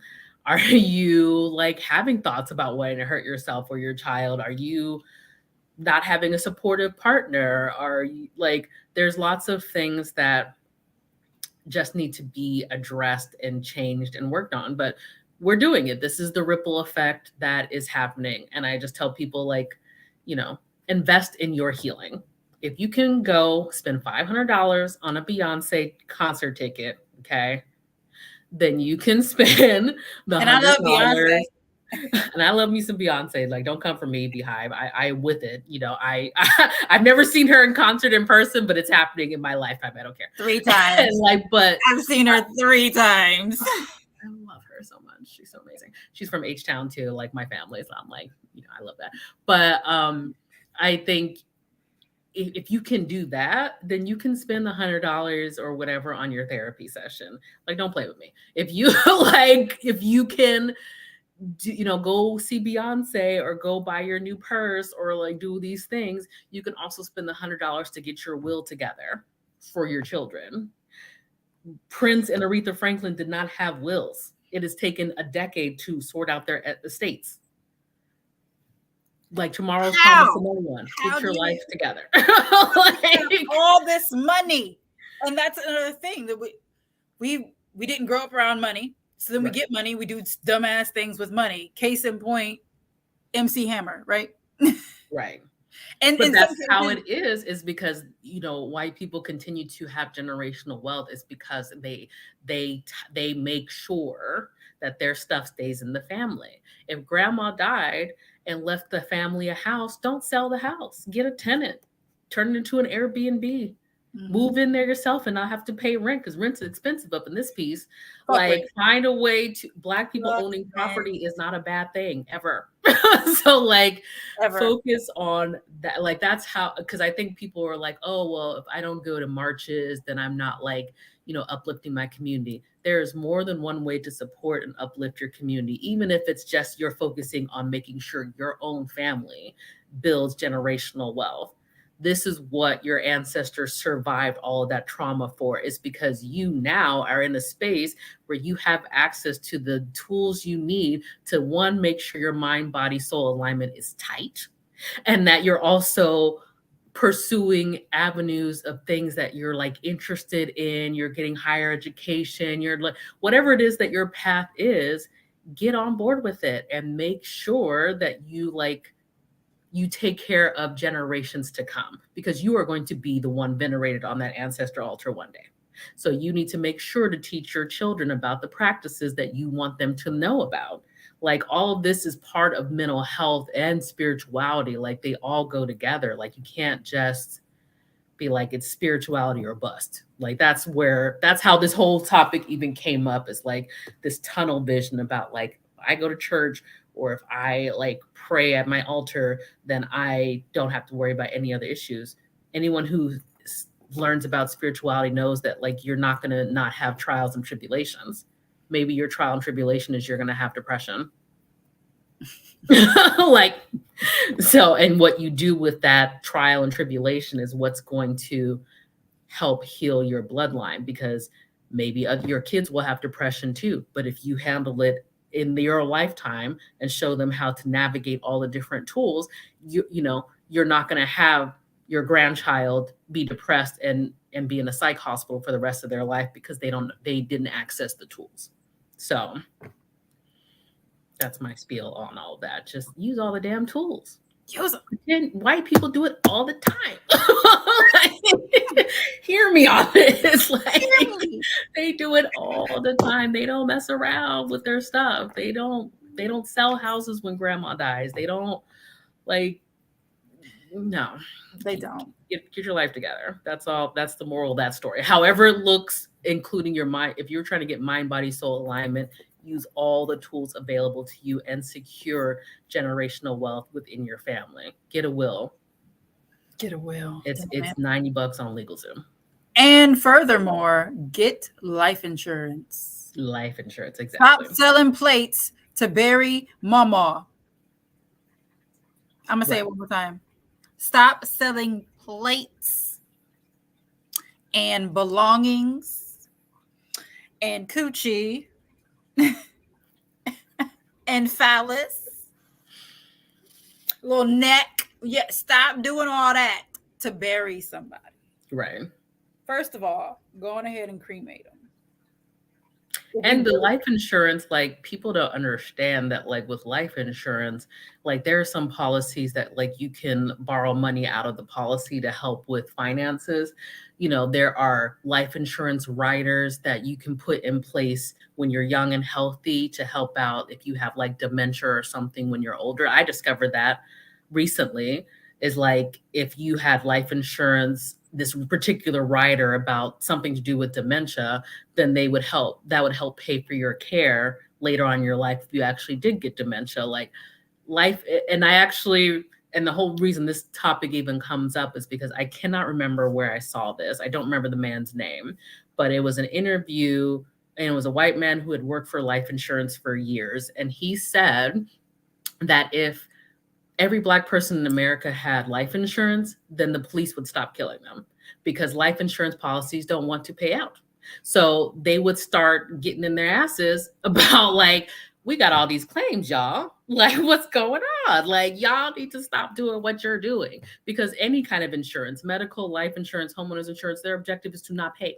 So if there were all of these, if every single black person in America had life insurance, that alone would resolve the police brutality issue. And I also say to like find out in your state, especially if you're coming up with the will. And I'm not a financial advisor. This is all just going based off of my own experience and how to map out different things and based off of like some of the knowledge I've attained. So again, take some of this with a grain of salt, but if Look you're into making a it. will, At least look into it. yes, at least look into it. So if you're making a will, you want to find out in your state if there's a way to put a stipulation in there that if you or whomever has the life insurance policy um, is killed by the police, that you can sue for their pension. Because if we're talking about generational wealth, pension, tax paid pension, is the generational wealth building for police officers. So you need to find out what your state has going on when it comes to, because those police officers who killed George Floyd, they can still be eligible for pension. And so some of them, I don't know if all of them are, but I know for sure at least one of them is. So that's something you want to look into in your state. And it sucks that we even have to like think about it like that. But let's this is just go part ahead of and the use the system. healing of a collective, is Right. to like hit how you get people messed up is hit them in their freaking pocketbook. If your children are not going to get the money because you decide to be racist a-hole and kill me, then guess what? You gonna think twice about doing, you and your partners and whoever are gonna think twice about doing that kind of stuff. Tighten it up, keep people in their pocket, get your wills together, get your trust together. If houses are in your family, don't sell them. Like, go to therapy, capitalize on all these tools that are readily available to us that our ancestors would only dream of having access to. Y'all got a whole word just now. Y'all didn't even know that we were going to talk about this today. But here we are. Here it is. Look at Olodumare and his work. Um, why do you think people have such a hard time accepting that mental illness is a real thing? I mean, because it's a conditioning. It's a combination of things. It's conditioning to think that, you know, most of us grew up in the black church and primarily it's pray to Jesus and that fixes everything. It's also a mistrust of the system and valid points to distrust the system because there are people who are in the system actively engaging in their racist behaviors as providers. So, and it's family conditioning as well to be like, you you're going to therapy, that's a white person thing, or oh, you're not crazy, so why are you going to therapy? Like all these things. So it's a combination of all those things. But I always tell people consider the source. I'm not going to let Uncle Jay, whose life is not together, who's bankrupting our ancestral treasury with his behaviors, to sit up and tell me I should not be going to therapy. Absolutely not. Like, that's what we're not going to do. Listen, that right there is a whole word because how you over here bankrupting our ancestral treasury by having 50, 11 kids Right. that Who you are don't even not like taking you care of, because you were abusive in spreading one of your those situations. seed, beating bitches, both sexually and physically, just beating bitches. Okay, um, those that hide the child molesters Right. that are in the Don't family. even get me started on R. Kelly. Like, that just fucking. And so I didn't watch any of that. I didn't watch any of the trial. I didn't watch the Surviving R. Kelly because I am a big Aaliyah fan, and Yes, me too. I named my daughter. Her middle name is Aaliyah. Like, I stand. Okay, I stand to this day for Aaliyah, and so I didn't want to watch it because to me it would have been triggering. Also, I'm a victim of sexual abuse. I didn't Mhm. want to. I didn't want to do that. Right. We're not going there. Okay. And that's another thing too about self-care. Like don't engage in things or watch things that are going to be triggering to you. Like know your triggers. Know that like if I see a mom that, is similar to my mom and I had beef with my mom over the years because she was abusive or whatever, like don't sit and watch all of these like trauma porn. I Mhm. very much advise against that. So like that is a great thing to say because a lot of us are like migrating to watching things. And if you're talking about spirituality, you're feeding, you know what I mean? Like that's everything has an energy. Like I've never watched that Jeffrey Dahmer series. For what? Like I don't know anybody that was killed by Jeffrey Dahmer, but I'm like, what kind of energy is coming off of this TV if I He went watch to this school thing? here. He went to school here when, and I'm old enough to remember when that was a real thing, like when that whole situation Me came out. too. I'm just like right on the cusp of being old enough. I was in elementary school, but I was like the end of elementary school Yeah. when all that happened. And so I remember it very, very vividly. And so I didn't feel the need to watch Right. that and to relive those people's trauma and death and pain. And they're giving out awards for this guy. Like And the family because didn't he's a get great no kind actor. of money from this series. And I Like, and I think it's a great form of entertainment for people that yes, it doesn't affect. But if right, it affects you, stay away from it. Like right, I'm an empath. And so stuff like that, right, it gets to me. So I like right. stay away from it because it bothers me emotionally. I won't even say spiritually. It bothers me emotionally. And when Yeah, I'm emotionally bothered, I then become spiritually. spiritually bothered. And I don't Exactly. want to deal with that. And so watching the show itself, it could be fine. Maybe like the first couple of episodes, but something about watching people die. Like I don't watch those true crime shows. I don't watch Snapped. I don't watch um the first 48. I don't Right, watch any of those things. Not because I think they're bad shows. I don't watch CSIs. Like I don't watch any of those yeah. things only because especially if they start talking about kids, I can't do it. Right. I can't do I it. was pregnant with my daughter watching Law and Order SVU. As soon as I had my daughter, I was like, nah, I'm cool. I can't watch like shows where kids die. Like I'm not into it. I'm like, I just And can't deal with the energy of it. And I couldn't yeah. deal with Casey Anthony. I Oh my couldn't. I God. could not. Don't get me started on her. Could not deal He gave her with a whole Casey. show. A whole She show. has a show. See, I don't even know He has that. a new show, like a whole interview show that came out like 2, 3 months ago. And I'm just like, absolutely not. We're not watching this. I'm not watching it. I don't agree with the people that say there's demons in it. And No. again, that goes on to the opposite. Like Right. we're going on the wrong You're spectrum not going here. to get a demon from a TV show. Not very likely. And if you But do, that is some kind of demon. I saw that as part of the conversation. And I'm just like, I'm not watching it because I'm old enough to remember it. And Right. I'm just not interested in watching that type of thing. But I don't watch that type of thing in general. Right. But to say that you're gonna get demons in your house from watching it. Right. That's not very likely. Again, If you did, I'm like, if you did, chances are there was already a demon hanging out in your house, anyways. Like it's and when they were just like, "This is cool," and then latch onto again, you. again, I will say, Like that's not. That has nothing to do with the TV show. of all the things I wish my people would be, I wish you would be for fucking real. Get it together, please.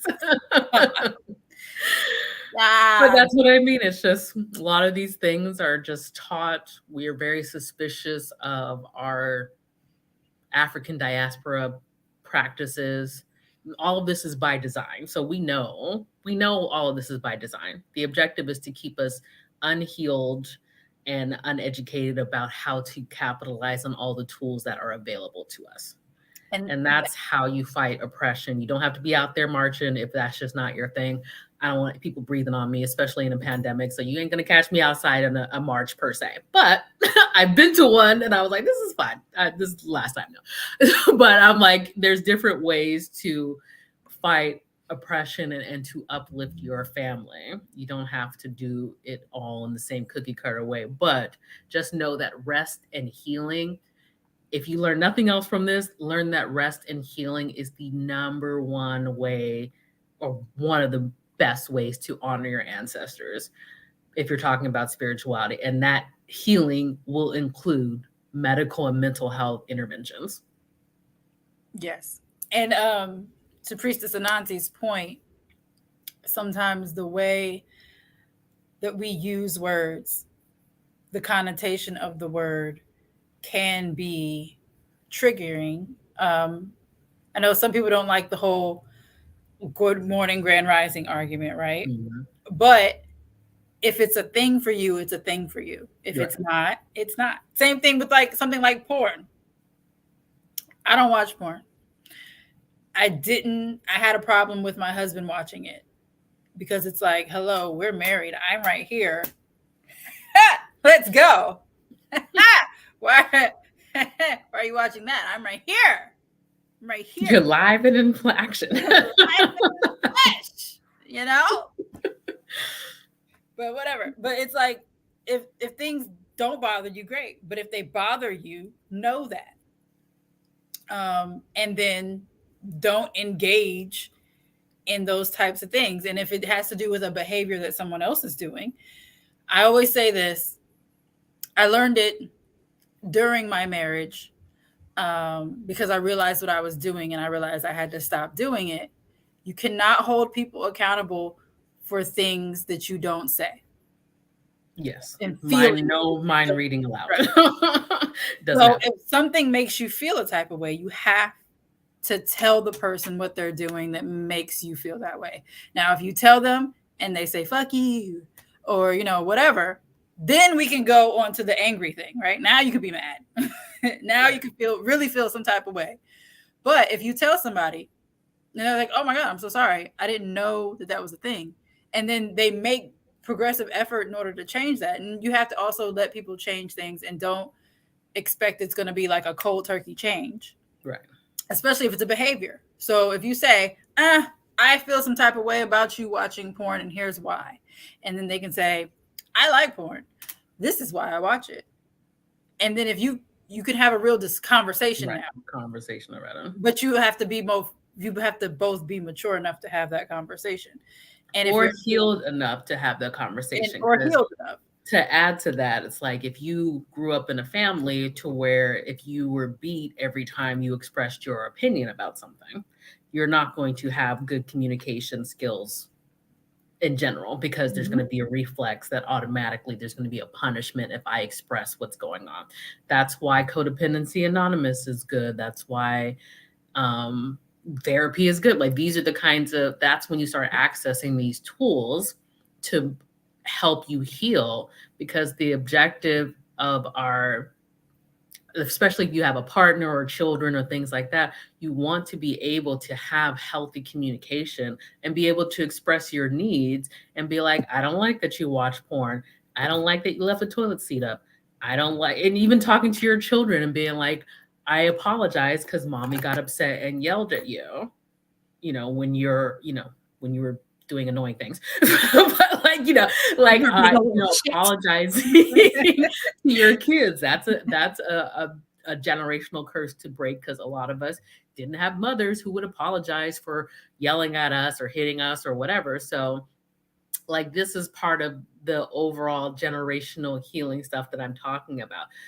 Do things differently.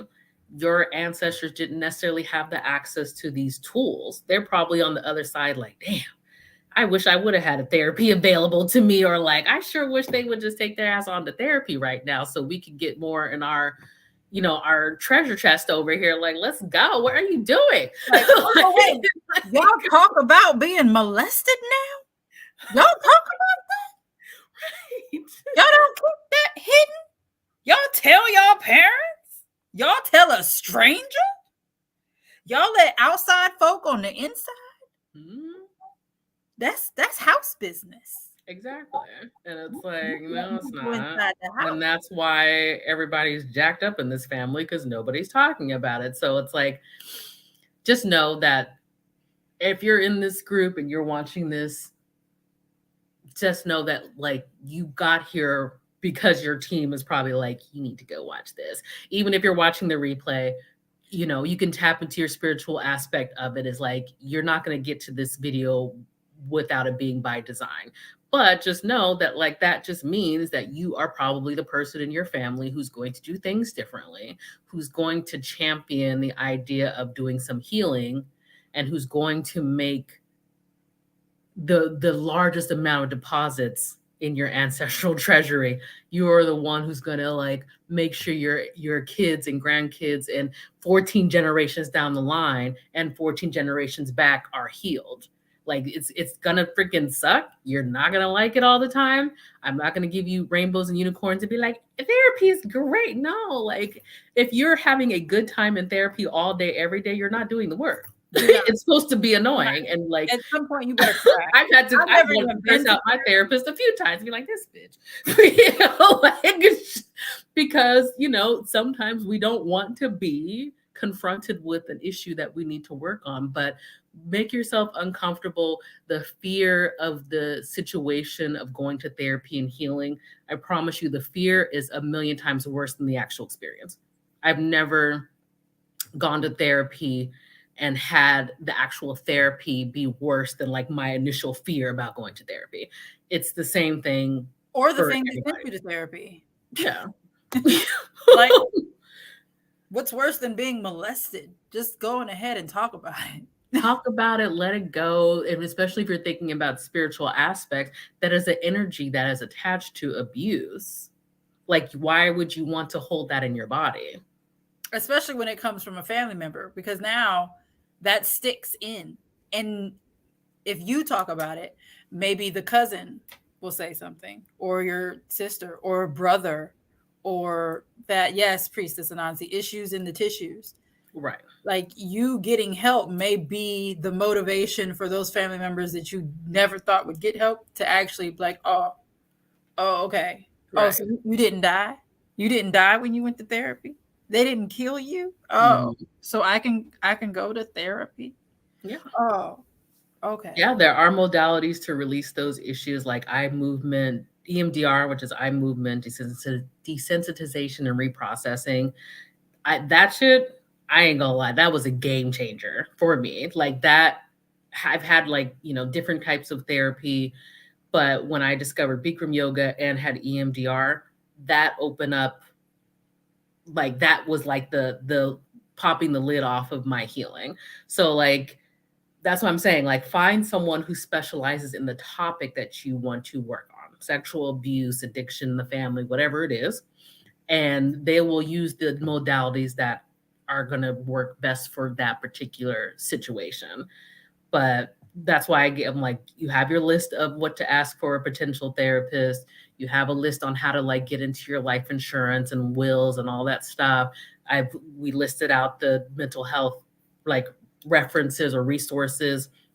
Like, spread this information as far and as wide as you can. Like, this is the ripple effect. This is how we help people unplug from the matrix, and this is how we help people be able to marry spirituality to mental health and medical health treatment. It's all under the umbrella of healing. You heal however the hell you need to. Right. Like, it does not have to be a one thing only. Like, it use all the tools available. And in case you missed it when I said it earlier, in the description of this video, there is a Google Doc link that has hella shit. Hella resources are in there. So even if you don't need those resources, you can still share this video in mental health spaces, in spiritual spaces, especially, so that people who need it can get to it. It may not be for you. This message may not be for you. You may be in great mental health Right. and great spiritual health. However, comma, Right. there are literally millions of people who are not. Yeah.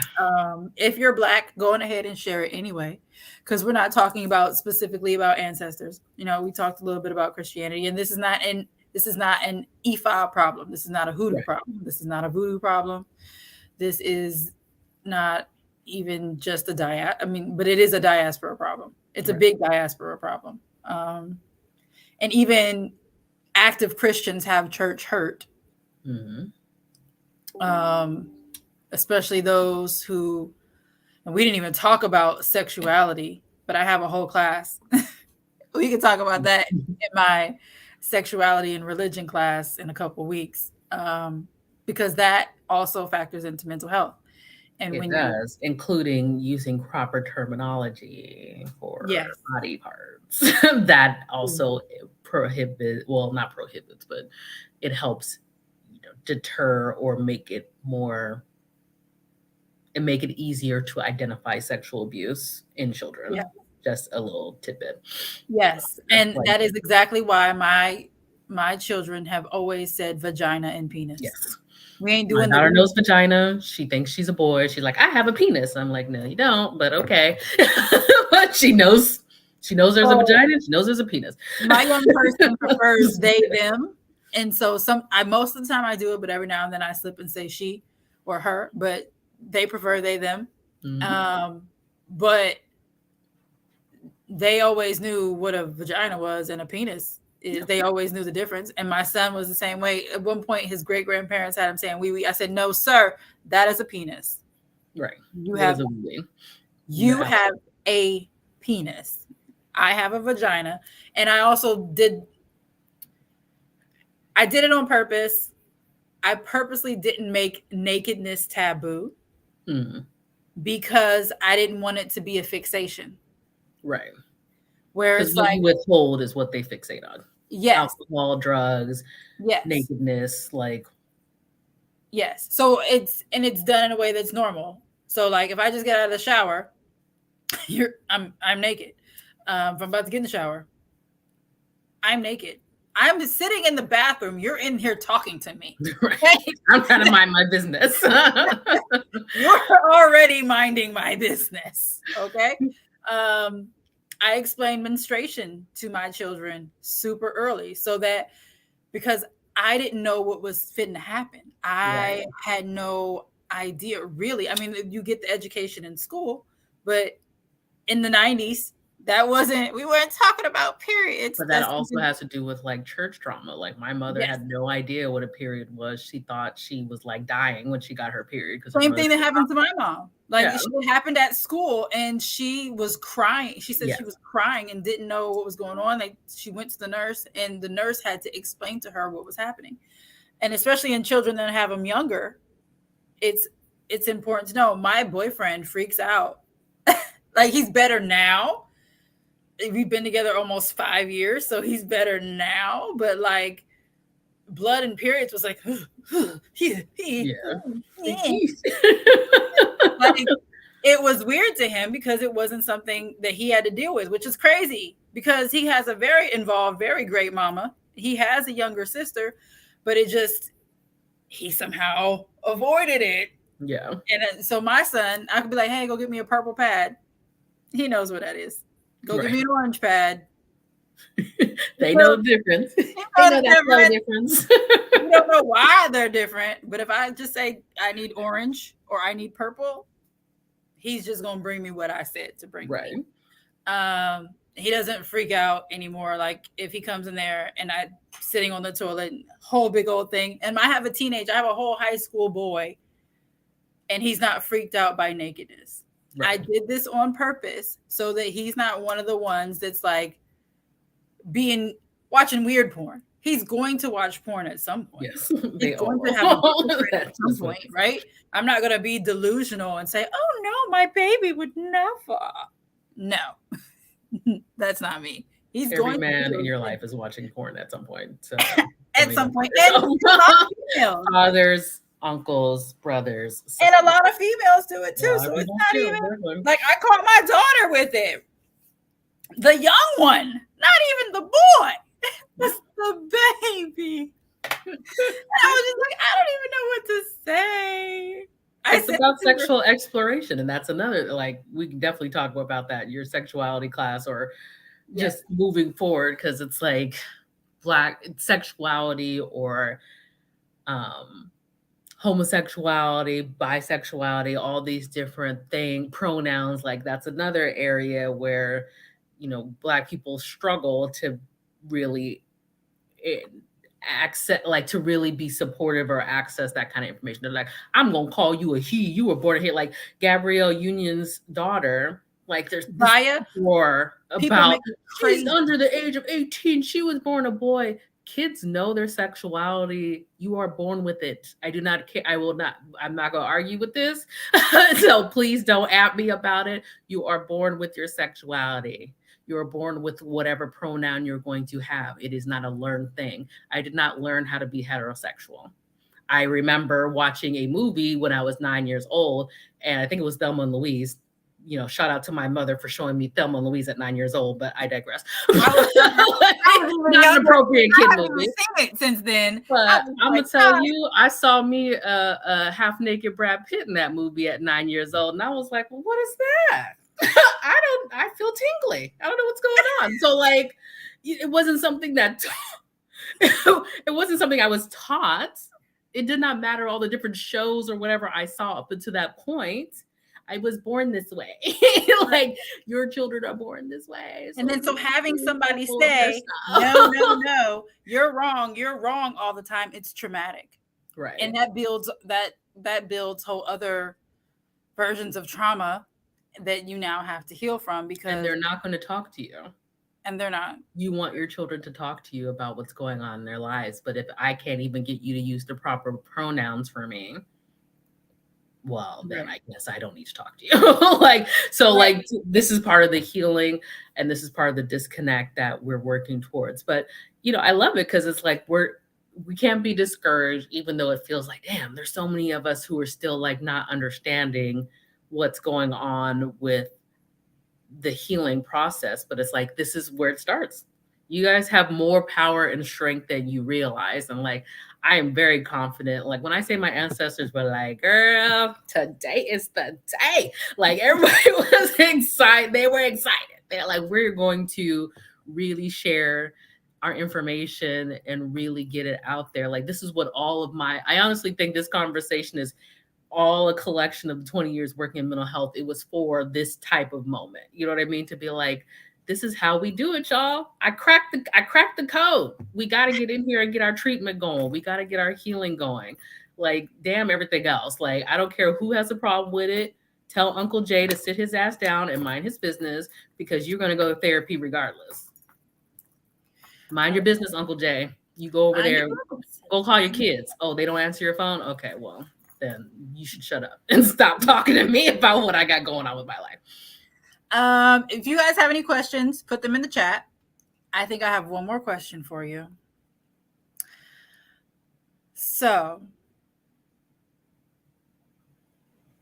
why do you think people believe that you can't both accept modern medicine and be spiritual and be fully committed to understanding both? I mean, it just goes back to the conditioning. Like, you don't know what you don't know. And you also take into account what your family says. Your family is the first introduction to the world. And so, if no one else in your family's ever gone to therapy, if no one else has ever sought out treatment, then it's just taboo. Like, mental health has collectively had a stigma attached to it. Even if you yourself have never experienced a bad situation with a therapist or a doctor, you know somebody who has.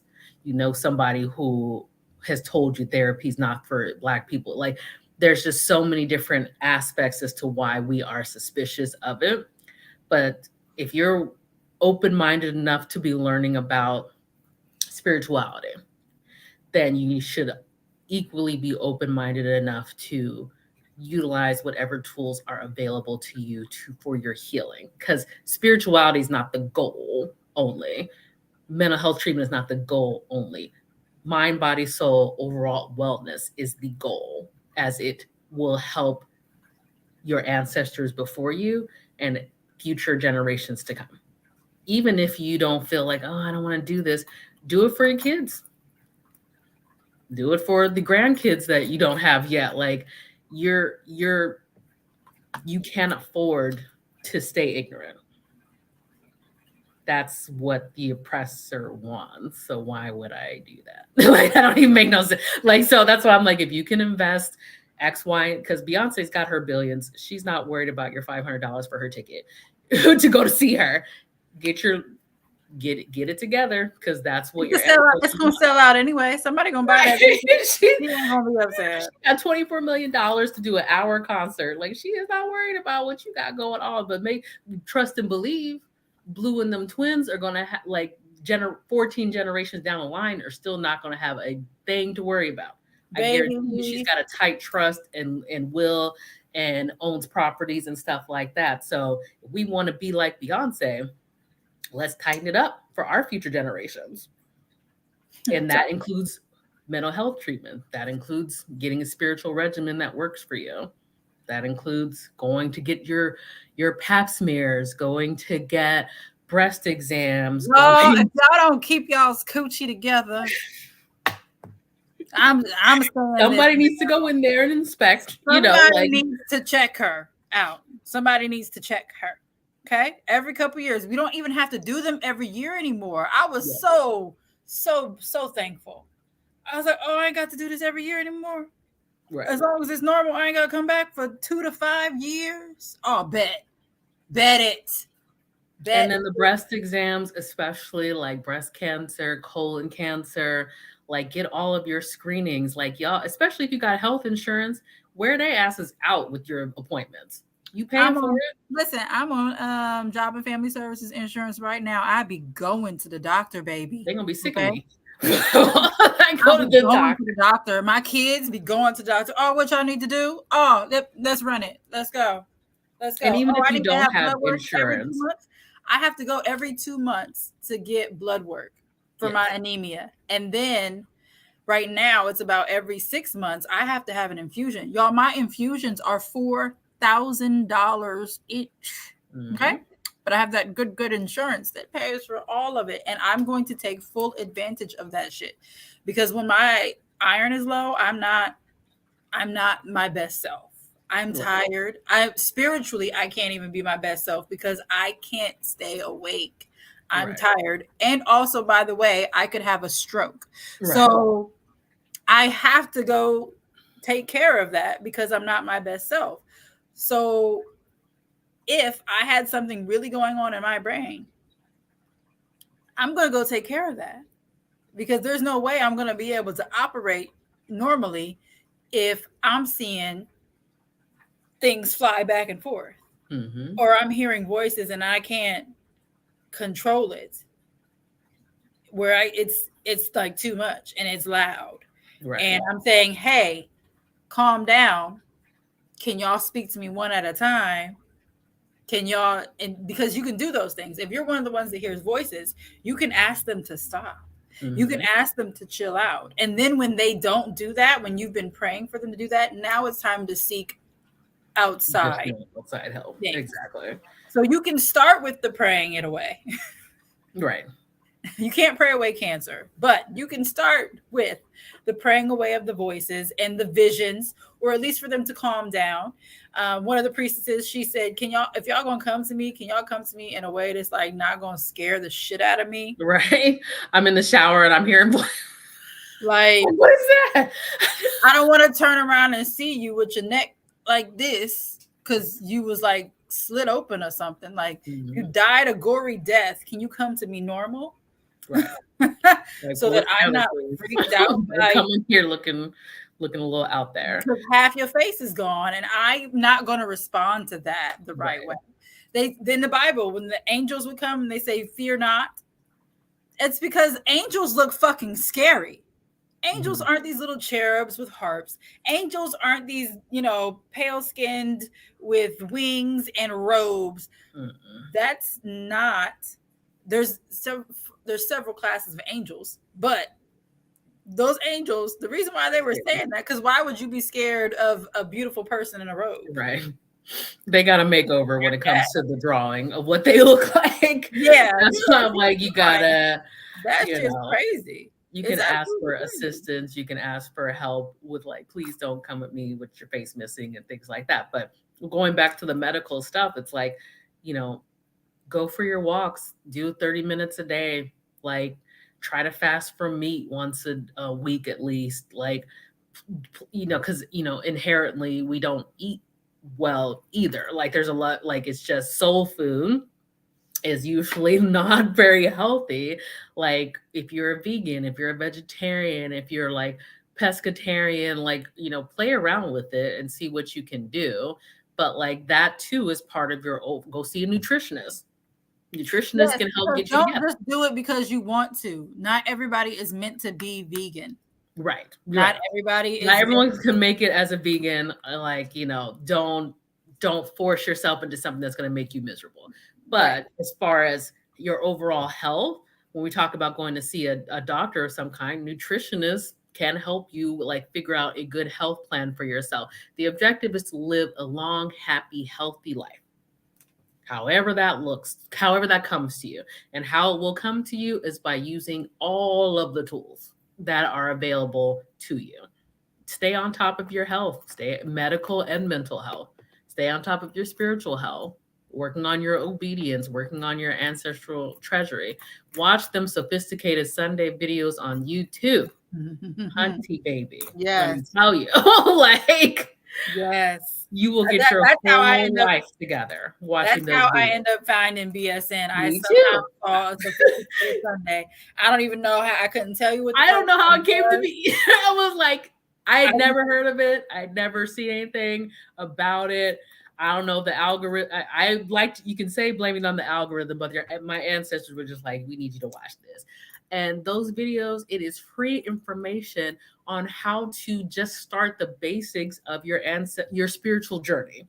Mhm. They talk about your ancestral, treasury. They talk about praying to deities that don't have nothing to do with your bloodline. Like they talk about how you will bankrupt your ancestral treasury by doing things incorrectly. They talk about getting an ancestral life path reading and really coming to terms. Like I'm glad I had my ancestral life path reading last year. I had had an altar for a year, and I had my husband's ancestors represented on my altar too, because I'm like, we have a daughter together. Those are her ancestors too. Girl, I got my life path reading. They were like, they got to go. Like, because my dad, On his own. my father-in-law's from Trinidad, so as soon as I put a Trini flag on there, the energy shifted. They were hyphy in there, and my ancestors were like, they gotta go. They need their own space. So, like, What that's was what I in there? mean. But the energy shifted. They were wild in there. I already know. So it's like you gotta like use the tools that the talk to a priestess, get your readings, do your divination, go to therapy, go to the doctor. Like use all these tools. We live in America for the most part. Like I'm assuming mostly everybody's in America. Like we have a lot of resources here. We do. So tap into it. Make sure And you we have have the the best of your internet. life. We have the freaking internet. Right. The Now, internet. some of them people need to stay off the internet and the Facebook with their, because spirituality is this cliche, like trendy thing now. Like everyone's like, I'm divine feminine. I'm a child of Oshun just because Beyonce I'm had a yellow dresses on. witch. Like, no. Like, go to get educated in your spirituality too. Like, it is an investment. It's not like going to church and you just pay tithe and like you deal with the ramifications after you die, right? This is about your ancestral veneration and making sure your ancestors are good, because this will help you in your overall life.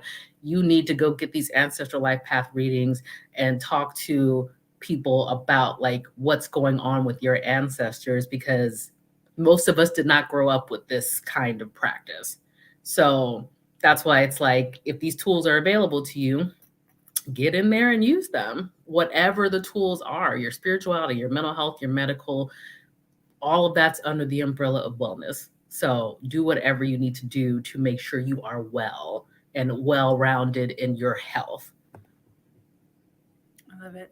I didn't see any questions. I said, hey, if you have any questions, put them in the chat. And I didn't see not a single question.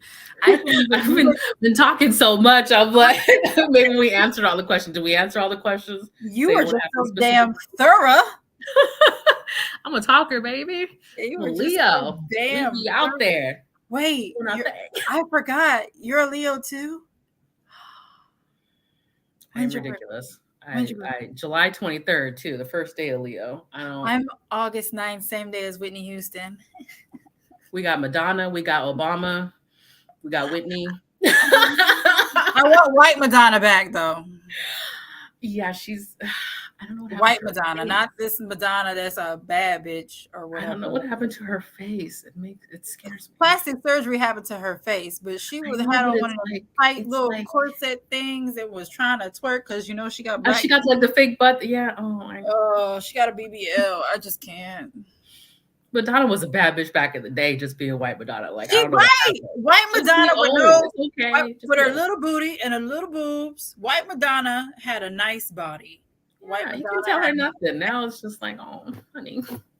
But we still love Madonna. She's still Leo represent. We still love But her. going back to being Leo, Aging I so love skin tone. gracefully. That's how we She got was here. aging so gracefully with music. I'm like, oh, she's getting older, but she's still hot though. Yeah, you can still do a concert without a weird And BBL. now she looks like the cowardly lion on Wizard of Oz. It's very scary. I don't know what happened. I love me some Madonna Oh though. wait, yes, baby, yes, August 9th. Woo! I mean, no offense to the other. I'm married to a Virgo. He's not a Leo, so Virgos are so have. Both my parents are Scorpios, so you see why how I'm an interesting person right now. No offense to the Scorpios, but y'all wild out there. I have a Virgo father and a Libra mother. Yeah, Virgos are interesting. My I husband. have a Virgo rising. That's another thing I need to do. I know what my birth chart is, but I need someone to actually review it with me because I don't. Ponzi Soleil. Okay, I'm Ponzi for her. Soleil. She's still doing the forecast? Get a Okay. forecast because she'll get the big forecast because she'll do your birth chart and she'll go over that with you, Okay. and then she'll tell you your forecast for the whole year. Oh, okay. And also, Michaela Rose, and I don't want to say her Monze name wrong, but she's a Monze now too, and I don't want to say it wrong. But she's a whole astrologist. Okay. She's that's doing it. She be doing it. Yes, and Priestess Anansi is also a Leo sun, and Priestess I almost said Priestess Mel. Priestess Almost Shule is a Virgo. So yeah. I love Virgos and Capricorns. Like my besties are Capricorns. My husband's a Virgo. He's special in how he talks sometimes. I'm like his Virgos get very like one track minded on things, but yeah, I'm Virgo rising, so I understand. He's very meticulous about things, but I love it because I love how his brain works a little differently than mine. Like he sees things that I don't see. Yeah. Because when I'm at work, Leo's kicking the door and we're just like, like we in this like like we do all of that. And he's very like observational, like he peeps everything. And he's like, oh, you didn't see X, Y, and Z over there? I'm like, no, I was too busy being because I'm a Leo sun and a Virgo rising, they balance each other out. So I'm still fun and I'll be over here twerking, but I definitely saw that motherfucker steal something over there. Or like I'm still very I'm observing the whole situation. So at work, I can be very methodical in doing stuff. And we used to twerk. We'd be twerking and working. Yeah. And there was another one right across me. Her and I had the same birthday. We were years apart, but we had the exact same birthday. And her and I were on the line, and we would get stuff done faster than if there was 3 people on the line. 3 extra people on the line, because we were twerking and working, but we were like, okay, this is what needs to get done. We can have fun, but also still be about your business. Be about your business. I'm definitely a Libra. Oh, wait, did you say Leo? Oh, I have a Leo sun. Sorry. The U and the O. I'm tired. It's the fake eyelashes. If I just take them off. Oh, I love my fake eyelashes. They're a whole adventure. I didn't put mine on today. They're magnetic, so I can just take them off. Because I have my glasses on, and they'd be like I get the long ones. They'd be out to here. We're like, why are your glasses like this far off your face? Because I got like my 18s on my eyebrows. So I wonder how many people are going to watch this replay and freak out that I just pulled my eyelashes off in the middle of the video. I have magnetic ones, but I never tried them, so I need to try them. I don't get. I've been doing like the individual ones, and like they'll last for a few days, but I don't have time.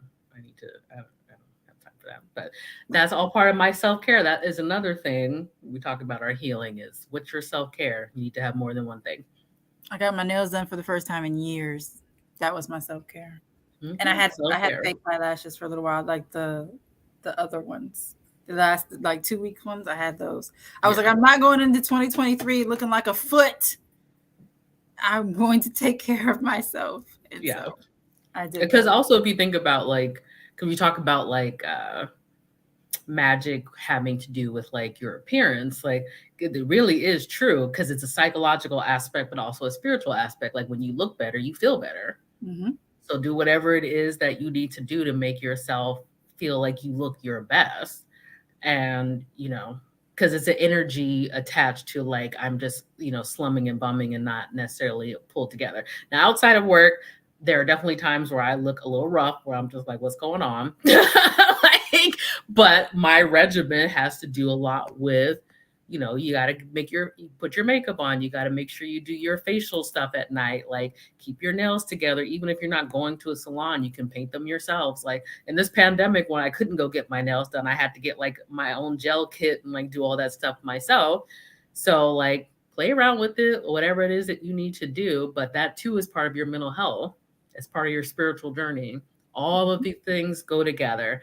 That is the beauty of just being alive in this day and age, is like, all of these tools are available to us, and they all are available to make us our best version of ourselves, because that's all we need to do in this lifetime. Nobody gets out alive. We're all gonna die. So at least in this time, we should, have a good quality of life. We deserve it. Yes, I agree. A face routine and really a face routine period is Yes. non-negotiable. Start But early. we don't Start in your learn that 20s. when we're younger. We're like, oh, I don't need that. My skin is perfect. Right. And then you hit Use sunblock. 37, Black people need sunblock. We do right? damn. We can't And get then skin you hit cancer. like 37 and you start getting acne again, and you're like, what the fuck is happening? Right. Why am I having acne? Or at 50 and you have acne, and you're like, This is terrible. Start early. Start moisturizing, girl, because the black will start cracking. My black started cracking in my 30s. I was like, ooh, I got to get this together. ooh, these crow's feet. What's happening? What's going on? It was the acne. I got acne when I was pregnant. I was like, this is not okay. I did not have the lovely glow. I had like straight acne. Something I recently started getting for the first time. First time I ever had this, October, I got hemorrhoids. I thought I was gonna die. Mm-hmm. I wasn't even doing nothing. But I digress. Take care of yourself, Get your child. medical and your beauty regimen together. That Take is care of all we yourself, need in our child. lives. Get that collagen. Like, and that's the beauty too. That's why we talked about nutrition and things like that. Like, they all come into play and they all work together to make you like the best version. Like, that's, figure out what your best version looks like. Like, what does it even look like? What Does what that mean get your nails done every 2 weeks? Does that mean you have a new outfit every once a week? Like, what is it that is going to make you feel good? Because self-care is not always just like the external stuff, but like, does it make you feel good to work out? Does it make you feel good to do yoga? Does it make you feel good to get some Reiki done? Like, do you feel good when you do your tarot and your divination? Like, use all of these things, because especially as Black women, like, we don't get afforded the opportunity to like really take care of ourselves. Everyone expects us to be strong workhorses all day every day. So I'm like, when people talk about like the soft delicate life, what we're really saying is like, we don't want to be strong and like all the time. Like, but to be a Black woman, like, just inherently we're strong. Like, there, we are a whole mood always. But it's like, you still can travel, you still can, go to therapy, you still can do all of these things to give you like a softer life, to where you don't have to be like, fighting all day every day just to exist in this world. So that is another gift to your ancestors, for all the Black women, especially in your ancestral line, who didn't get a chance at a soft life, right? right? And that's That's part of like a manifestation exercise if you really want to do something with mm-hmm. these new moons and full moons and all that. Manifest the life that you want. So if you want to be able to get your nails done all the time, but you don't have the money, we always focus on prosperity as in money, Right. attaining money, but not the things that we would do with it. And so, as Ia always says, pray for circumstances. Don't pray for money. Pray Exactly. for I want the circumstances. experience of being Right. able to pay for So my if nails. you want to be able to travel, don't pray for money. pray for the ability to be able to travel. That's really what you want to do. So you have to get to the root of what it is that you really want. And sometimes you don't know what you want because you're have all this unhealed trauma. Right. And pray for the money to get a passport. Everyone should have a passport. If you can legally have one, get one. Right. If you could legally have one, get you one because you want to be able to travel outside of this joint if you need to. Like there's more to the world than Yeah. America. So And also, with having kids, there's a way to have kids that does not make them an automatic US citizen. Yeah. But you can still get a passport. Mm-hmm. And although you are still subject to the laws of the land, they cannot restrict certain things because you are not a US citizen. So Right. again, knowledge in even just birthing a child. You don't have to have those vitamin K drops that they give. There's all types of things that they don't have to do in that hospital. You don't have to sign that birth certificate before you leave. They make you say that. They say that you do. You absolutely do not have to do that. As the mother, you do not have to fill out that piece of paper before you leave. But you have to educate yourself on certain things. You To can say. also get a doula and or a midwife, and they're not always overly expensive. Some of them are covered by insurance or that health like savings account. Like there's different ways to make things work for you. You can find an all Black team for your birthing experience. Mm-hmm. There's ways to go about it. So just know like education is key. If we're Googling, how to work with Papa Legba, you should be Googling how to make sure your life is okay. Please do not try to offer cocaine. That is not Please. That's not how that works. Do not do a line in the bathroom for Papa Legba. It's not. Don't do it, please. And please don't offer him an infant like in American Horror Story. I know American Horror. I love Angela Bassett, but it's very misleading, and that we could definitely do a whole topic on the misconceptions of mental health and spirituality in movies and TV, because all the therapists are always having sex with their clients on TV and movies. Who's doing that? And now it does happen because we actually have like I call it the wall of shame. We have a psychology magazine that like talks about how people lost their license and for what. And there are people in there who are having sex with their clients. It's like busted, but for therapists. It's the wall of shame, But it's like, but in every movie and TV show, it's like in Bad Boys, he's having sex with, Mike Lowry's having sex with his therapist, and that, that was his, mandated therapy. Like, that's not how this works. That's not how any of my husband's sick of me because every time we watch something where there's a therapist, I'm like, that is not accurate. I was like, why does nobody ever? Now, Euphoria, that is a very accurate depiction of addiction and bipolar disorder. So that I'm like, we can definitely do a whole topic on. So TV I gotta watch Euphoria and get caught up, and then we're gonna have to dissect it. That's what you're telling me. Yeah, it's a lot. Zendaya kills it in there. It's very accurate. I've never seen a portrayal that accurate, honestly. Zendaya that's Bae. Zendaya. She's got a whole energy. She's got a vibe. Very smart girl. Yes. All right. Well, thank you so much for having me. I love it. Your wisdom and thought-provoking dialogue. This has been great. This is probably going to be my favorite one. Thank you. I am so excited. Like when I tell you, my ancestors were starting on me this morning, like, girl, we got things to do today. We got a conversation to be had. So I thank you to everyone who showed up. Please make sure to share this. Look at the resource list that I put together. Like this is all part of what is going to help your overall quality of life because, we deserve it. We 14 generations being removed from our heritage, we deserve the highest quality of life that is we can possibly attain. And if that means a little discomfort here and there, it's going to be worth it in the long run, and future generations will thank you, as will your ancestors. So let's get in there. Let's replenish our ancestral treasury, watch Sophisticated Sundays, get your ancestor life path reading, go to therapy, get your medical appointments together, use all the insurances that you have. I don't care if you have to go to the doctor every other week to make sure you're straight, make sure you are, get your kids to the doctor on a regular basis, dental, vision, like all of these things, because you're teaching them also how to do their self-care. And you're also teaching them about your spirituality and ancestral veneration. I can't keep my daughter off of my altar. She's taking crystals. I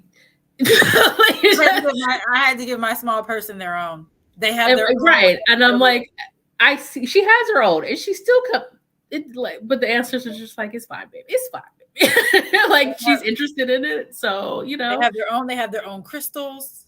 They have a bear that I got when my son passed away. My ex-husband, he got it for me when my son passed away. I used it for the plant medicine retreat because you needed an item to focus on or whatever.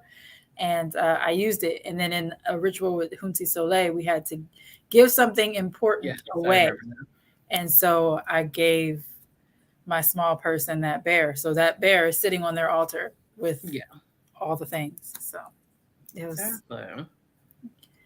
gotta support them, do their things. Well, thank you everyone for coming. And like you said, share the wealth, because there's check the link in the comment and check the link that's in the description. Super important. That link. It's a lengthy resource list that I put together for everybody to be able to look into finding therapy, look into their life insurance stuff, like their will, all of these things. And those things are just resources that I have personally used. Again, take some of this stuff with a grain of salt, but like take it for what it is. And if it doesn't apply to you, you don't have to use it, but share the wealth with people in your life, because this is how the ripple effect will work, is if we're getting this information out there and getting the education. And that's how we get empowered. People talk about empowerment, but education is what empowers you. Yes. Thank you so much, Nicole. Thank you. You guys have a good one. Everyone have a good night. Bye.